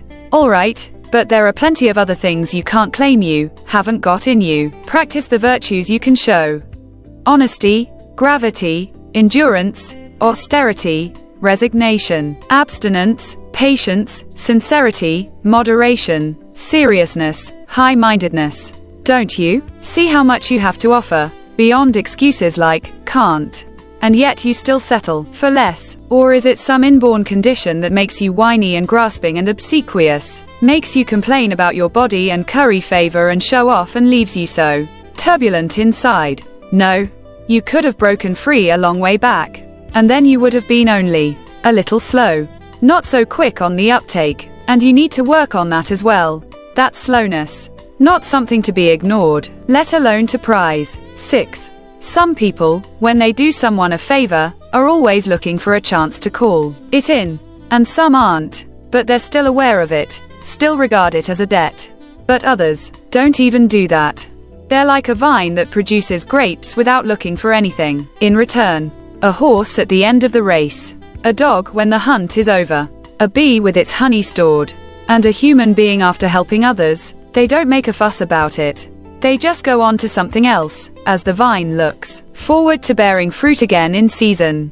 We should be like that, acting almost unconsciously, yes, except conscious of it, because it's characteristic of social beings that they see themselves as acting socially, and expect their neighbors to see it too. That's true, but you're misunderstanding me. You'll wind up like the people I mentioned before, misled by plausible reasoning. But if you make an effort to understand what I'm saying, then you won't need to worry about neglecting your social duty. 7. Prayer of the Athenians. Zeus, rain down, on the land and fields of Athens. Either no prayers at all, or one as straightforward as that. 8. Just as you overhear people saying that the doctor prescribed such and such for him, like riding, or cold baths, or walking barefoot, say this: nature prescribed illness for him, or blindness, or the loss of a limb, or whatever. There, prescribed means something like ordered, so as to further his recovery. And so too here. What happens to each of us is ordered. It furthers our destiny. And when we describe things as taking place, we're talking like builders, who say that blocks in a wall or a pyramid take their place in the structure and fit together in a harmonious pattern. For there is a single harmony. Just as the world forms a single body comprising all bodies, so fate forms a single purpose, comprising all purposes. Even complete illiterates acknowledge it when they say that something brought on this or that. Brought on, yes, or prescribed it. And in that case, let's accept it, as we accept what the doctor prescribes. It may not always be pleasant, but we embrace it, because we want to get well. Look at the accomplishment of nature's plans in that light. The way you look at your own health, and accept what happens, even if it seems hard to accept. Accept it because of what it leads to, the good health of the world, and the well-being and prosperity of Zeus himself, who would not have brought this on anyone, unless it brought benefit to the world as a whole. No nature would do that. Bring something about that wasn't beneficial to what it governed. So there are two reasons to embrace what happens. One is that it's happening to you. It was prescribed for you, and it pertains to you. The thread was spun long ago by the oldest cause of all. The other reason is that what happens to an individual is a cause of well-being in what directs the world, of its well-being, its fulfillment, of its very existence, even. Because the whole is damaged if you cut away anything at all, from its continuity and its coherence. Not only its parts, but its purposes. And that's what you're doing when you complain, hacking and destroying. 9.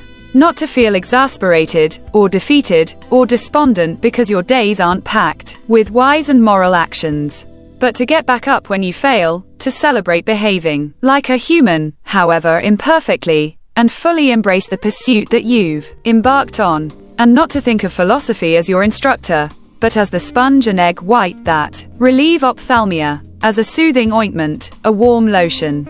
Not showing off your obedience to the logos, but resting in it. Remember, philosophy requires only what your nature already demands. What you've been after is something else again, something unnatural. But what could be preferable? That's exactly how pleasure traps us, isn't it? Wouldn't magnanimity be preferable? Or freedom? Honesty? Prudence? Piety? And is there anything preferable to thought itself, to logic, to understanding? Think of their sure-footedness, their fluent stillness. 10. Things are wrapped in such a veil of mystery that many good philosophers have found it impossible to make sense of them. Even the Stoics have trouble. Any assessment we make is subject to alteration, just as we are ourselves. Look closely at them. How impermanent they are, how meaningless. Things that a pervert can own, a whore, a thief. Then look at the way the people around you behave. Even the best of them are hard to put up with, not to mention putting up with yourself. In such deep darkness, such a sewer, in the flux of material, of time, of motion and things moved, I don't know what there is to value or to work for. Quite the contrary. We need to comfort ourselves and wait for dissolution. And not get impatient in the meantime, but take refuge in these two things. Nothing can happen to me that isn't natural. I can keep from doing anything that God and my own spirit don't approve. No one can force me to. 11. What am I doing with my soul? Interrogate yourself to find out what inhabits your so-called mind and what kind of soul you have now. A child's soul, an adolescent's, a woman's, a tyrant's soul, the soul of a predator, or its prey. 12. Another way to grasp what ordinary people mean by goods. Suppose you took certain things as touchstones of goodness, prudence, self-control, justice, and courage. Say, if you understood goods as meaning those, you wouldn't be able to follow that line about so many goods. It wouldn't make any sense to you. Whereas if you'd internalize the conventional meaning, you'd be able to follow it perfectly. You'd have no trouble seeing the author's meaning and why it was funny, which shows that most people do acknowledge or distinction. Otherwise we wouldn't recognize the first sense as jarring and reject it automatically, whereas we accept the second, the one referring to wealth and the benefits of celebrity and high living, as amusing and apropos. Now go a step further. Ask yourself whether we should accept as goods, and should value, the things we have to think of to have the line make sense, the ones whose abundance leaves their owner with no place to shit. 13. I am made up of substance and what animates it, and neither one can ever stop existing, any more than it began to. Every portion of me will be reassigned as another portion of the world, and that in turn transformed into another. Ad infinitum. I was produced through one such transformation, and my parents too, and so on back. Ad infinitum. NB. Still holds good, even if the world goes through recurrent cycles. 14. The logos and its employment are forces sufficient for themselves and for their works. They start from their own beginning, they proceed to the appointed end. We call such activities directed, from the directness of their course. 15. Nothing pertains to human beings except what defines us as human. No other things can be demanded of us. They aren't proper to human nature, nor is it incomplete without them. It follows that they are not our goal, or what helps us reach it, the good. If any of them were proper to us, it would be improper to disdain or resist it. Nor would we admire people who show themselves immune to it. If the things themselves were good, it could hardly be good to give them up. But in reality, the more we deny ourselves such things, and things like them, or are deprived of them involuntarily, even, the better we become. 16.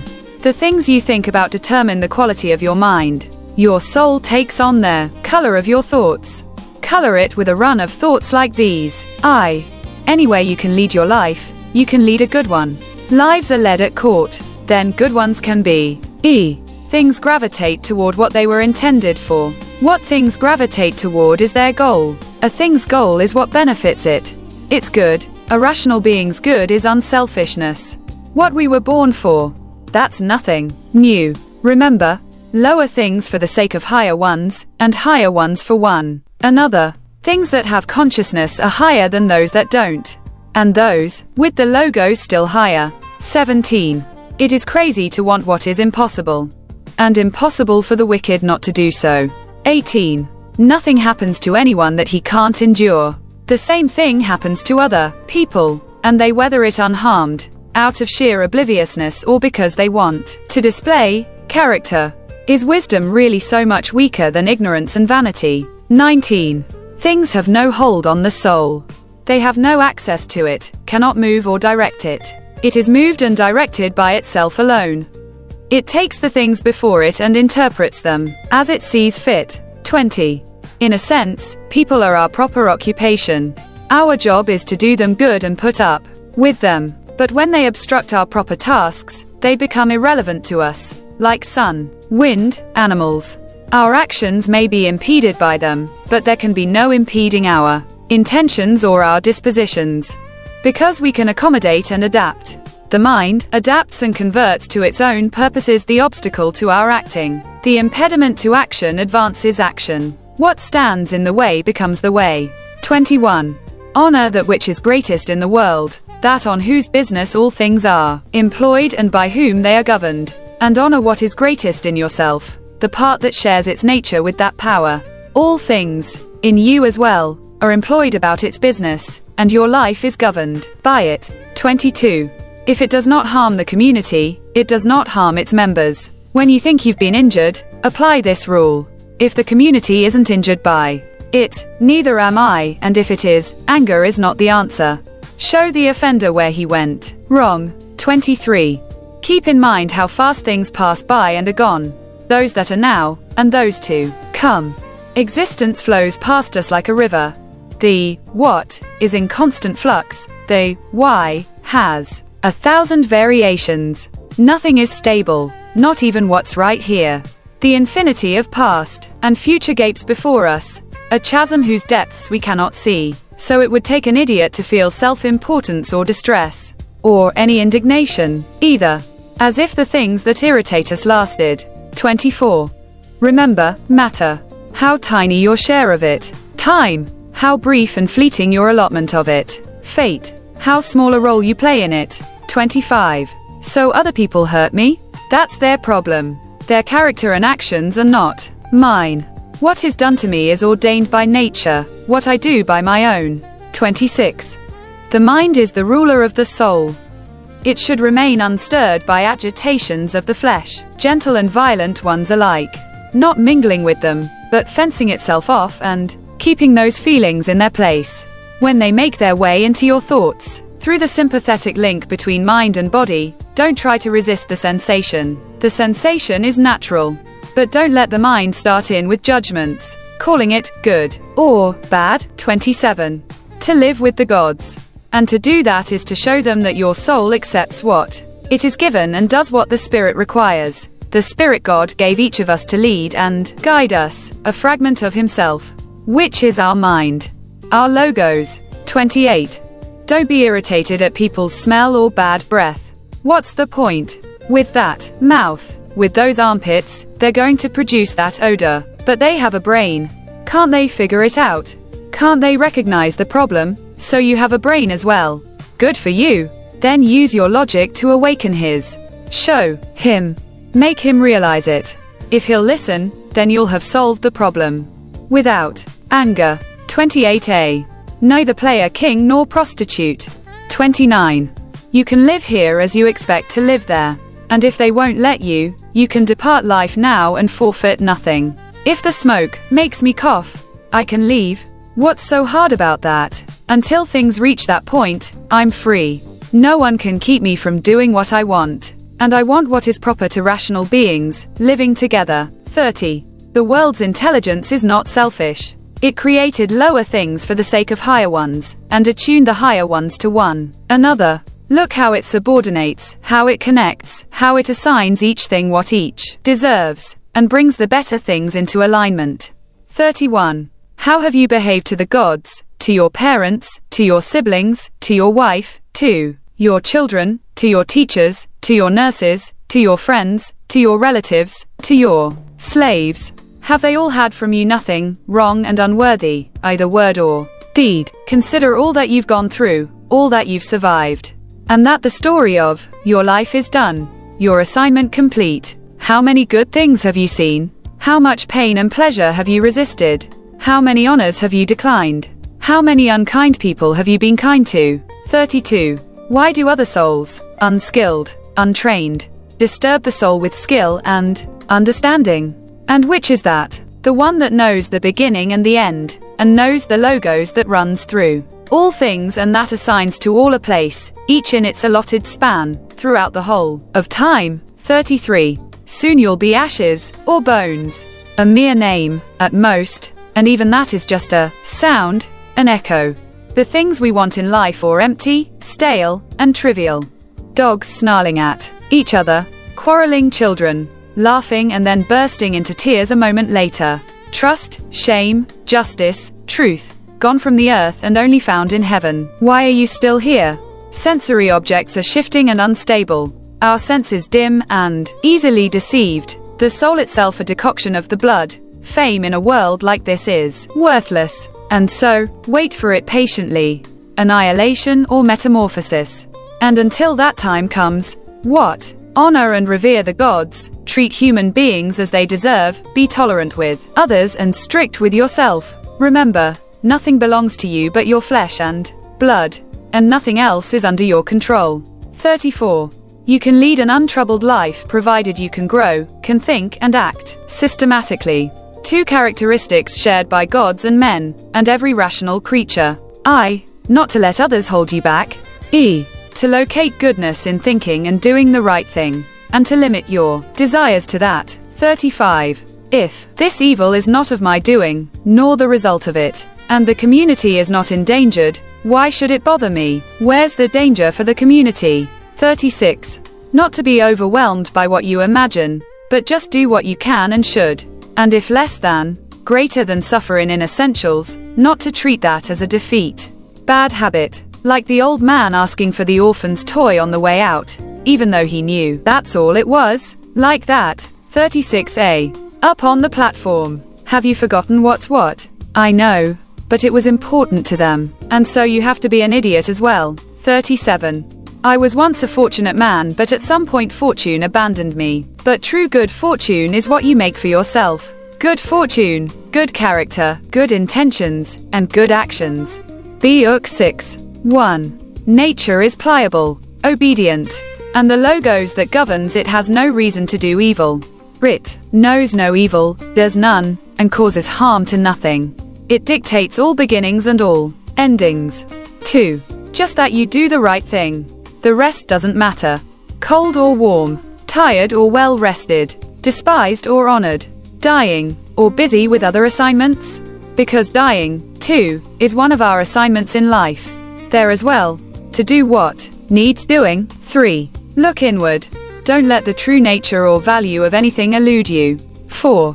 Before long, all existing things will be transformed, to rise like smoke, assuming all things become one, or be dispersed in fragments.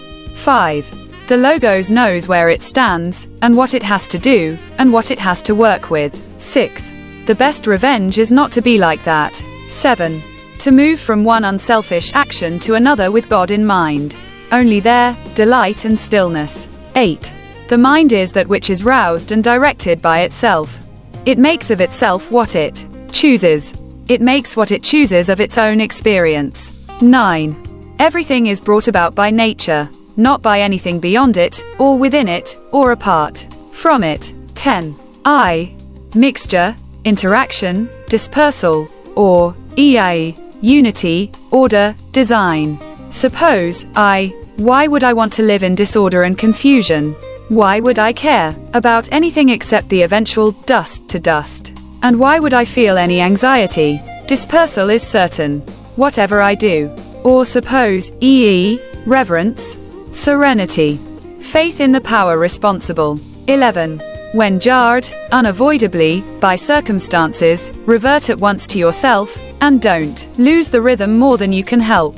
You'll have a better grasp of the harmony if you keep on going back to it. 12. If you had a stepmother and a real mother, you would pay your respects to your stepmother. Yes, but it's your real mother you'd go home to. The court and philosophy, keep returning to it, to rest in its embrace. It's all that makes the court and you endurable. 13. Like seeing roasted meat and other dishes in front of you and suddenly realizing this is a dead fish, a dead bird, a dead pig, or that this noble vintage is grape juice, and the purple robes are sheep wool dyed with shellfish blood, or making love, something rubbing against your penis, a brief seizure and a little cloudy liquid. Perceptions like that, latching onto things and piercing through them, so we see what they really are. That's what we need to do all the time, all through our lives when things lay claim to our trust. to lay them bare and see how pointless they are, to strip away the legend that encrusts them. Pride is a master of deception. When you think you're occupied in the weightiest business, that's when he has you in his spell. Compare crates on xenocrates. 14. Things ordinary people are impressed by fall into the categories of things that are held together by simple physics, like stones or wood, or by natural growth, figs, vines, olives. Those admired by more advanced minds are held together by a living soul, flocks of sheep, herds of cows. Still more sophisticated people admire what is guided by a rational mind, not the universal mind, but one admired for its technical knowledge, or for some other skill, or just because it happens to own a lot of slaves. But those who revere that other mind, the one we all share, as humans and as citizens, aren't interested in other things. Their focus is on the state of their own minds, to avoid all selfishness and illogic, and to work with others to achieve that goal. 15. Some things are rushing into existence, others out of it. Some of what now exists is already gone. Change and flux constantly remake the world, just as the incessant progression of time remakes eternity. We find ourselves in a river. Which of the things around us should we value when none of them can offer a firm foothold? Like an attachment to a sparrow, we glimpse it and it's gone. And life itself, like the decoction of blood, the drawing in of air. We expel the power of breathing we drew in at birth, just yesterday or the day before, breathing it out like the air we exhale at each moment. 16. What is it in ourselves that we should prize? Not just transpiration. Even plants do that. Or respiration, even beasts and wild animals breathe. Or being struck by passing thoughts. Or jerked like a puppet by your own impulses. Or moving in herds. Or eating, and relieving yourself afterwards. Then what is to be prized? An audience clapping? No. No more than the clacking of their tongues. Which is all that public praise amounts to. A clacking of tongues. So we throw out other people's recognition. What's left for us to prize? I think it's this, to do, and not do, what we were designed for. That's the goal of all trades, all arts, and what each of them aims at. That the thing they create should do what it was designed to do. The nurseryman who cares for the vines, the horse trainer, the dog breeder. This is what they aim at. And teaching and education, what else are they trying to accomplish? So that's what we should prize. Hold on to that, and you won't be tempted to aim at anything else. And if you can't stop prizing a lot of other things, then you'll never be free. Free, independent, imperturbable. Because you'll always be envious and jealous, afraid that people might come and take it all away from you. Plotting against those who have them, those things you prize. People who need those things are bound to be a mess, and bound to take out their frustrations on the gods. Whereas to respect your own mind, to prize it, will leave you satisfied with your own self, well integrated into your community and in tune with the gods as well, embracing what they allot you, and what they ordain. 17. The elements move upward, downward, in all directions. The motion of virtue is different, deeper.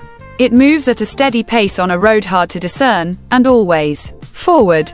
18. The way people behave. They refuse to admire their contemporaries, the people whose lives they share. No, but to be admired by posterity, people they've never met, and never will. That's what they set their hearts on. You might as well be upset at not being a hero to your great-grandfather. 19. Not to assume it's impossible because you find it hard, but to recognize that if it's humanly possible, you can do it too. 20. In the ring, our opponents can gouge us with their nails or butt us with their heads, and leave a bruise, but we don't denounce them for it or get upset with them or regard them from then on as violent types. We just keep an eye on them after that, not out of hatred or suspicion, just keeping a friendly distance. We need to do that in other areas. We need to excuse what our sparring partners do, and just keep our distance, without suspicion or hatred. 21. If anyone can refute me, show me I'm making a mistake or looking at things from the wrong perspective, I'll gladly change. It's the truth I'm after, and the truth never harmed anyone. What harms us is to persist in self-deceit and ignorance. 22. I do what is mine to do, the rest doesn't disturb me. The rest is inanimate, or has no logos, or it wanders at random and has lost the road. 23. When you deal with irrational animals, with things and circumstances, be generous and straightforward. You are rational, they are not. When you deal with fellow human beings, behave as one. They share in the logos and invoke the gods regardless. Don't worry about how long you'll go on doing this. A single afternoon would be enough. 24. Alexander the Great and his mule driver both died, and the same thing happened to both. They were absorbed alike into the life force of the world, or dissolved alike into atoms. 25. Think how much is going on inside you every second, in your soul, in your body. Why should it astonish you that so much more? Everything that happens in that all, embracing unity, the world, is happening at the same time. 26. If someone asked you how to write your name, would you clench your teeth and spit out the letters one by one? If he lost his temper, would you lose yours as well? Or would you just spell out the individual letters? Remember, your responsibilities can be broken down into individual parts as well. Concentrate on those, and finish the job methodically, without getting stirred up or meeting anger with anger. 27. How cruel, to forbid people to want what they think is good for them. And yet, that's just what you won't let them do when you get angry at their misbehavior. They're drawn toward what they think is good for them, but it's not good for them. Then show them that. Prove it to them, instead of losing your temper. 28. Death. The end of sense perception, of being controlled by our emotions, of mental activity, of enslavement to our bodies. 29. Disgraceful.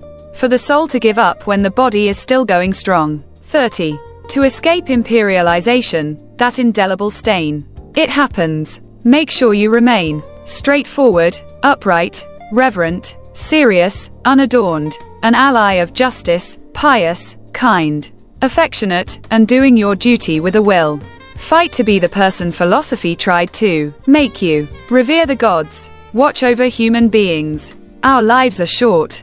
The only rewards of our existence here are an unstained character and unselfish acts. Take Antoninus as your model, always.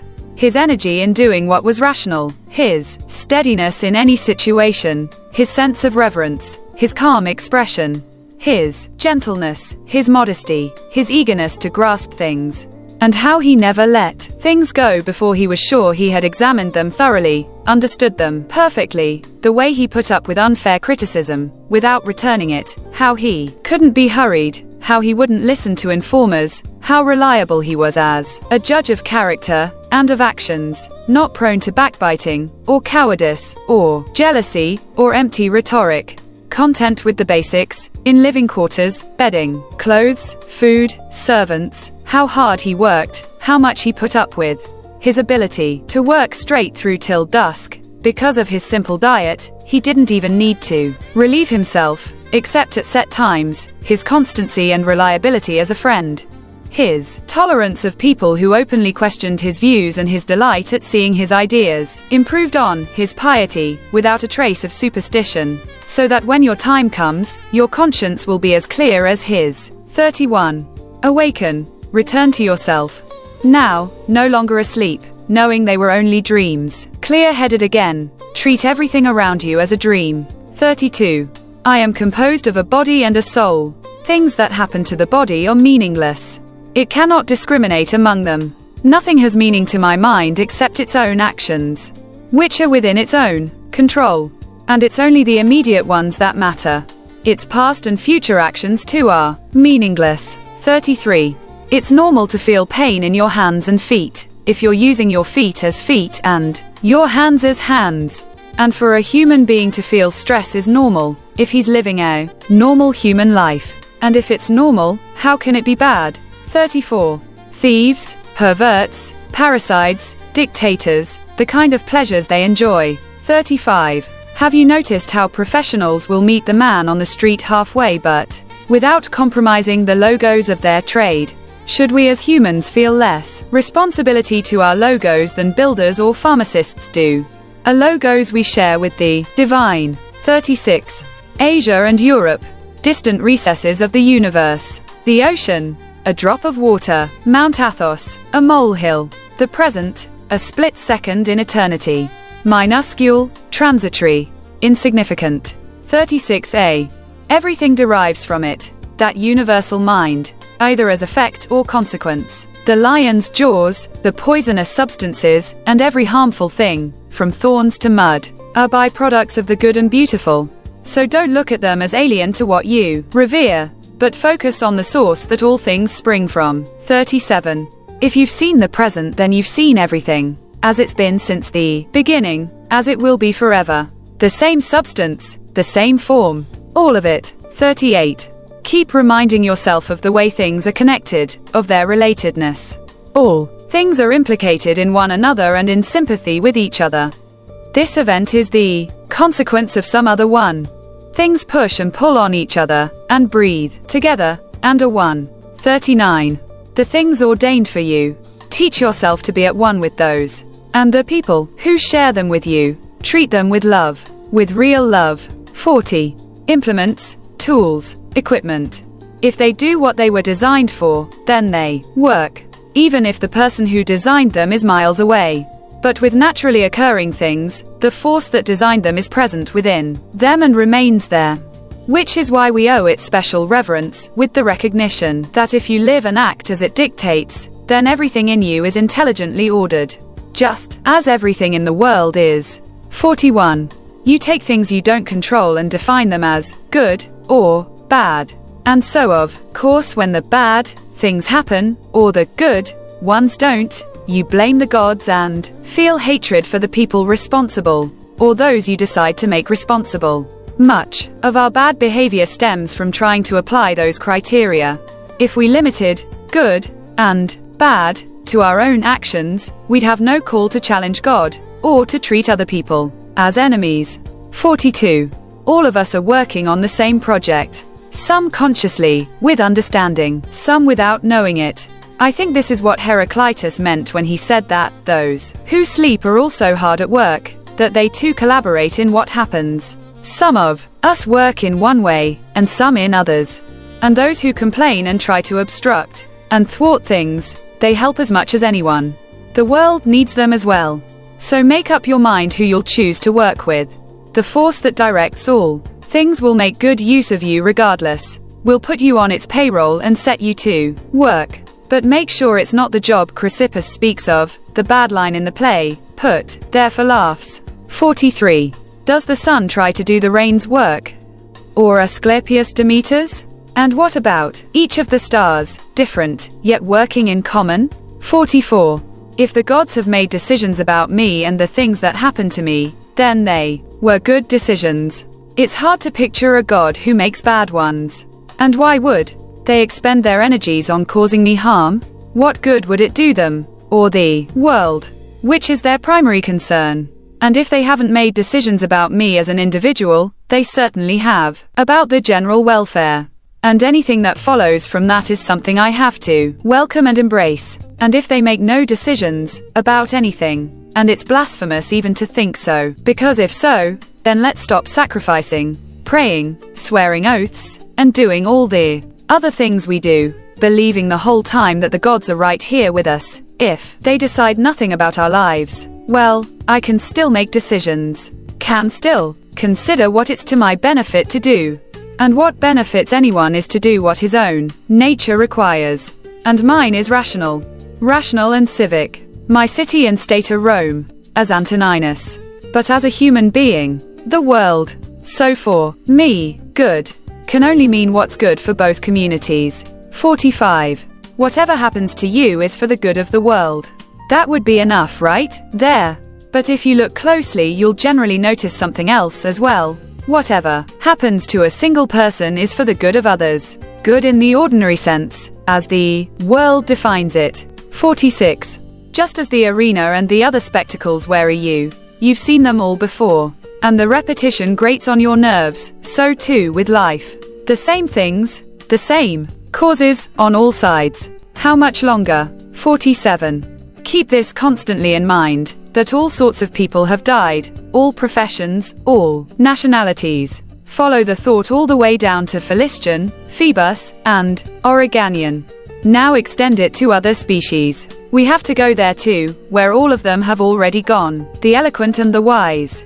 Heraclitus, Pythagoras, Socrates. The heroes of old, the soldiers and kings who followed them. Eudoxus, Hipparchus, Archimedes.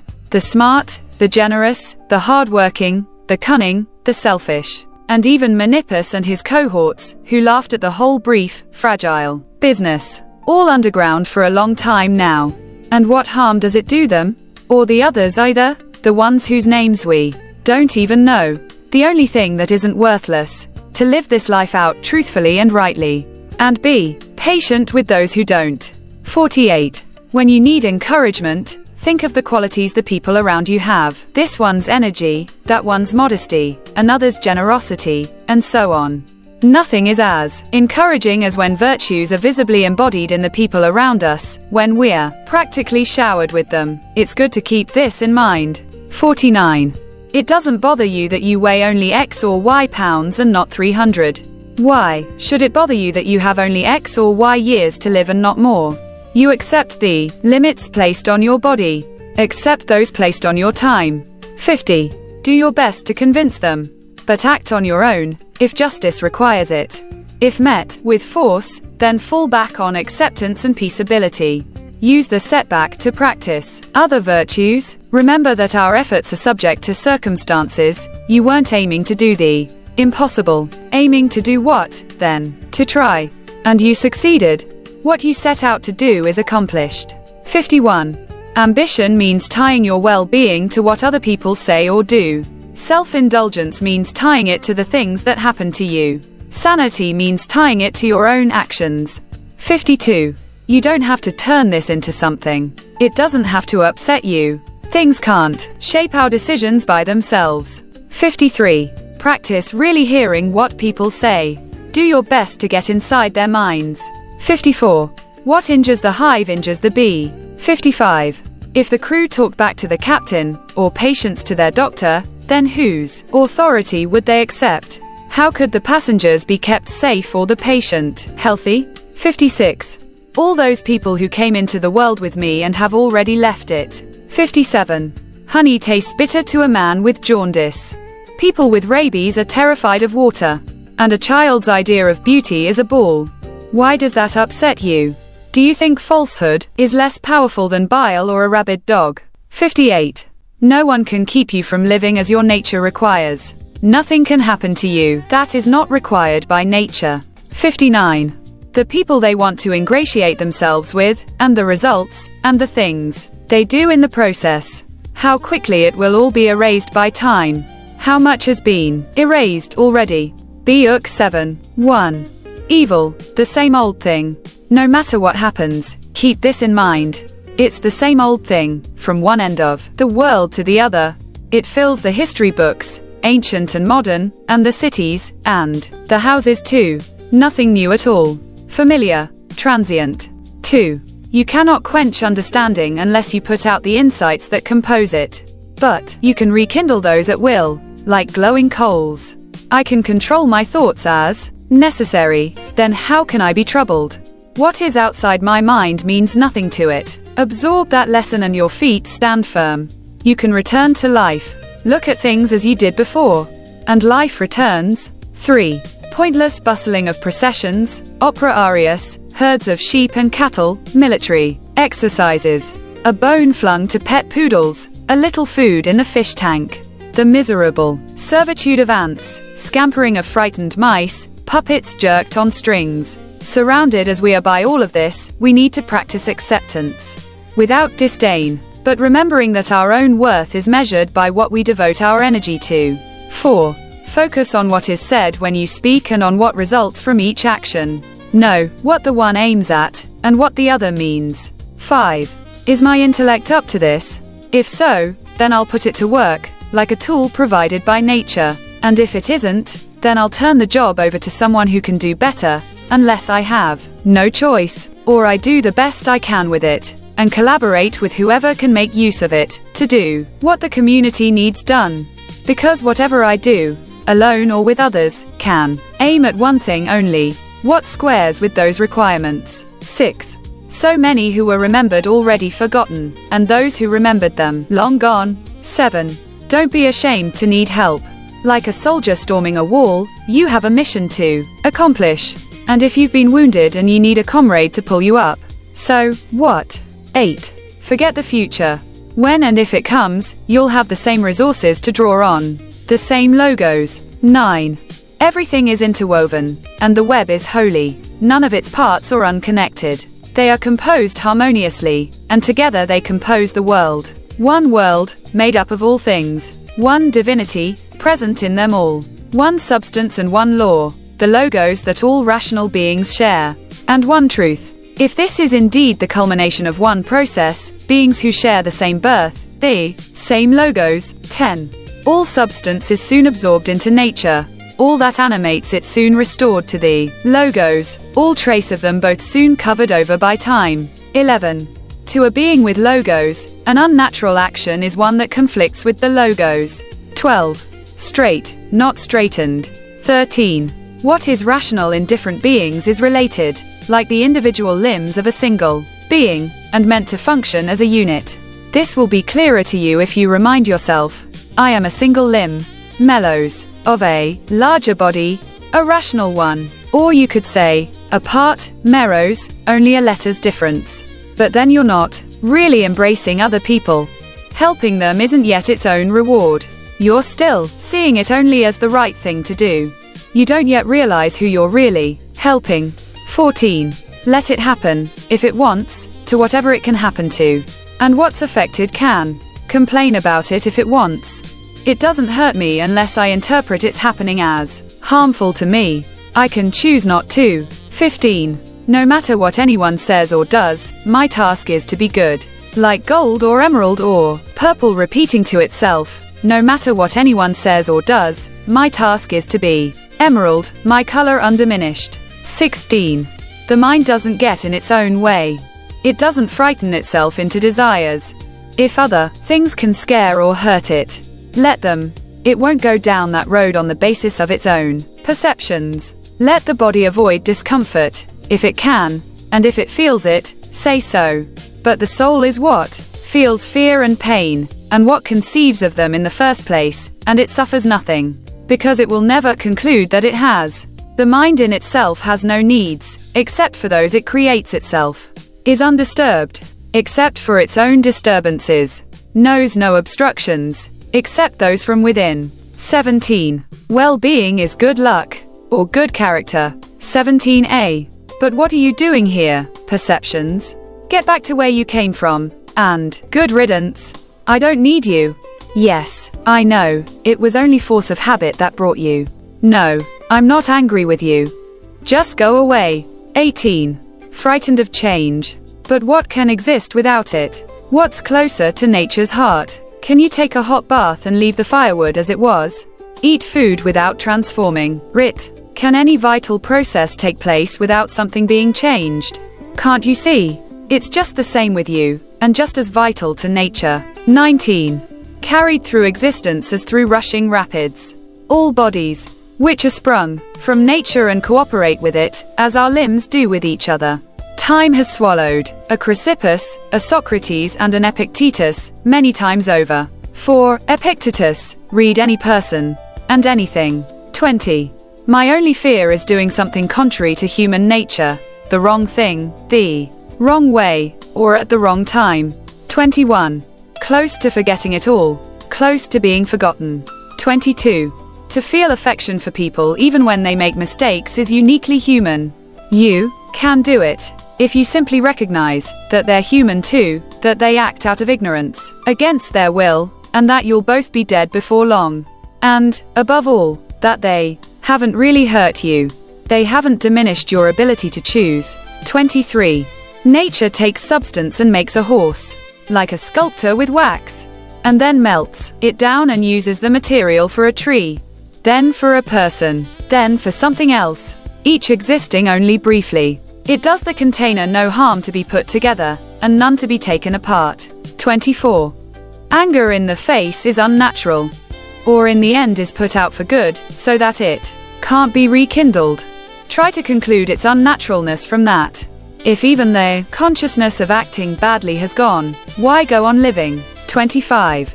Before long, nature, which controls it all, will alter everything you see and use it as material for something else, over and over again, so that the world is continually renewed. 26. When people injure you, ask yourself what good or harm they thought would come of it. If you understand that, you'll feel sympathy rather than outrage or anger.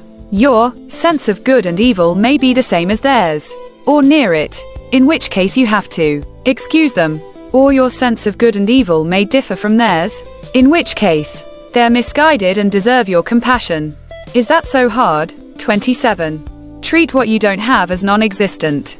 Look at what you have, the things you value most, and think of how much you'd crave them if you didn't have them. But be careful. Don't feel such satisfaction that you start to overvalue them, that it would upset you to lose them. 28. Self-contraction. The mind's requirements are satisfied by doing what we should, and by the calm it brings us. 29. Discard your misperceptions. Stop being jerked like a puppet. Limit yourself to the present. Understand what happens, to you, to others. Analyze what exists, break it all down, material and cause. Anticipate your final hours. Other people's mistakes? Leave them to their makers. 30. To direct your thoughts to what is said. To focus the mind on what happens and what makes it happen. 31. Wash yourself clean. With simplicity, with humility, with indifference to everything but right and wrong. Care for other human beings. Follow God. 31a. All are relative, it's been said, and in reality only atoms. It's enough to remember the first half, all are relative, which is little enough. Quote 32. On death. If atoms, dispersed. If oneness, quenched or changed. 33. On pain. Unendurable pain brings its own end with it. Chronic pain is always endurable. The intelligence maintains serenity by cutting itself off from the body. The mind remains undiminished. And the parts that pain affects, let them speak for themselves, if they can. 34. On ambition, how their minds work, the things they long for and fear. Events like piles of sand, drift upon drift, each one soon hidden by the next. 35. If his mind is filled with nobility, with a grasp of all time, all existence, do you think our human life will mean much to him at all? How could it, he said, or death be very frightening? Not in the least. Quote 36. Kingship. To earn a bad reputation by good deeds. 37. Disgraceful. That the mind should control the face, should be able to shape and mold it as it pleases, but not shape and mold itself. 38. And why should we feel anger at the world? As if the world would notice. 39. May you bring joy to us and those on high. 40. To harvest life like standing stalks of grain grown and cut down in turn. 41. If I and my 2 children cannot move the gods must have their reasons. 42. For what is just and good is on my side. 43. No chorus of lamentation, no hysterics. 44. Then the only proper response for me to make is this. You are much mistaken, my friend. If you think that any man worth his salt cares about the risk of death and doesn't concentrate on this alone, whether what he's doing is right or wrong, and his behavior a good man's or a bad one's. Quote 45.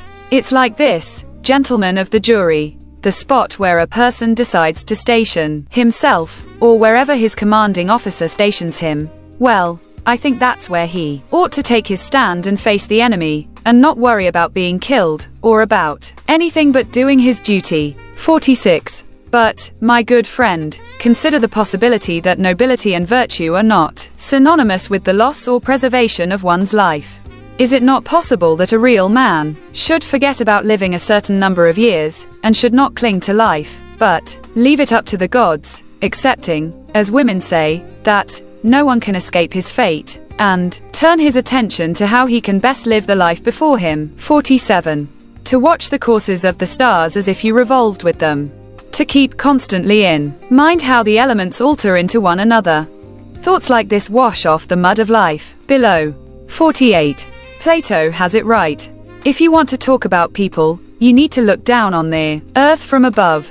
herds, armies, farms, weddings, divorces, births, deaths, noisy courtrooms, desert places, all the foreign peoples, holidays, days of mourning, market days, all mixed together, a harmony of opposites. 49. Look at the past, empire succeeding empire, and from that, extrapolate the future. The same thing, no escape from the rhythm of events, which is why observing life for 40 years is as good as 1,000. Would you really see anything new? 50. Quote. Earth's offspring back to earth, but all that's born of heaven, to heaven returns again. Either that or the cluster of atoms pulls apart and one way or another the insensible elements disperse. 51. With food and drink and magic spells, seeking some novel way to frustrate death. 51a. To labor cheerfully and so endure the wind that blows from heaven. 52. A better wrestler, but not a better citizen, a better person, a better resource in tight places, a better forgiver of faults. 53. Wherever something can be done as the logos shared by gods and men dictates, there all is in order. Where there is profit because our effort is productive, because it advances in step with our nature, there we have nothing to fear. 54. Everywhere, at each moment, you have the option to accept this event with humility, to treat this person as he should be treated, to approach this thought with care, so that nothing irrational creeps in. 55. Don't pay attention to other people's minds. Look straight ahead, where nature is leading you, nature in general, through the things that happen to you, and your own nature, through your own actions. Everything has to do what it was made for. And other things were made for those with logos. In this respect as in others, lower things exist for the sake of higher ones, and higher things for one another. Now, the main thing we were made for is to work with others. Secondly, to resist our body's urges. Because things driven by logos, by thought, have the capacity for detachment, to resist impulses and sensations, both of which are merely corporeal. Thought seeks to be their master, not their subject. And so it should. They were created for its use. And the third thing is to avoid rashness and credulity. The mind that grasps this and steers straight ahead should be able to hold its own. 56. Think of yourself as dead. You have lived your life. Now take what's left and live it properly. 57. To love only what happens, what was destined. No greater harmony. 58. In all that happens, keep before your eyes those who experienced it before you, and felt shock and outrage and resentment at it. And now where are they? Nowhere. Is that what you want to be like? Instead of avoiding all these distracting assaults, leaving the alarms and flight to others, and concentrating on what you can do with it all, because you can use it, treat it as raw material. Just pay attention, and resolve to live up to your own expectations in everything. And when faced with a choice, remember,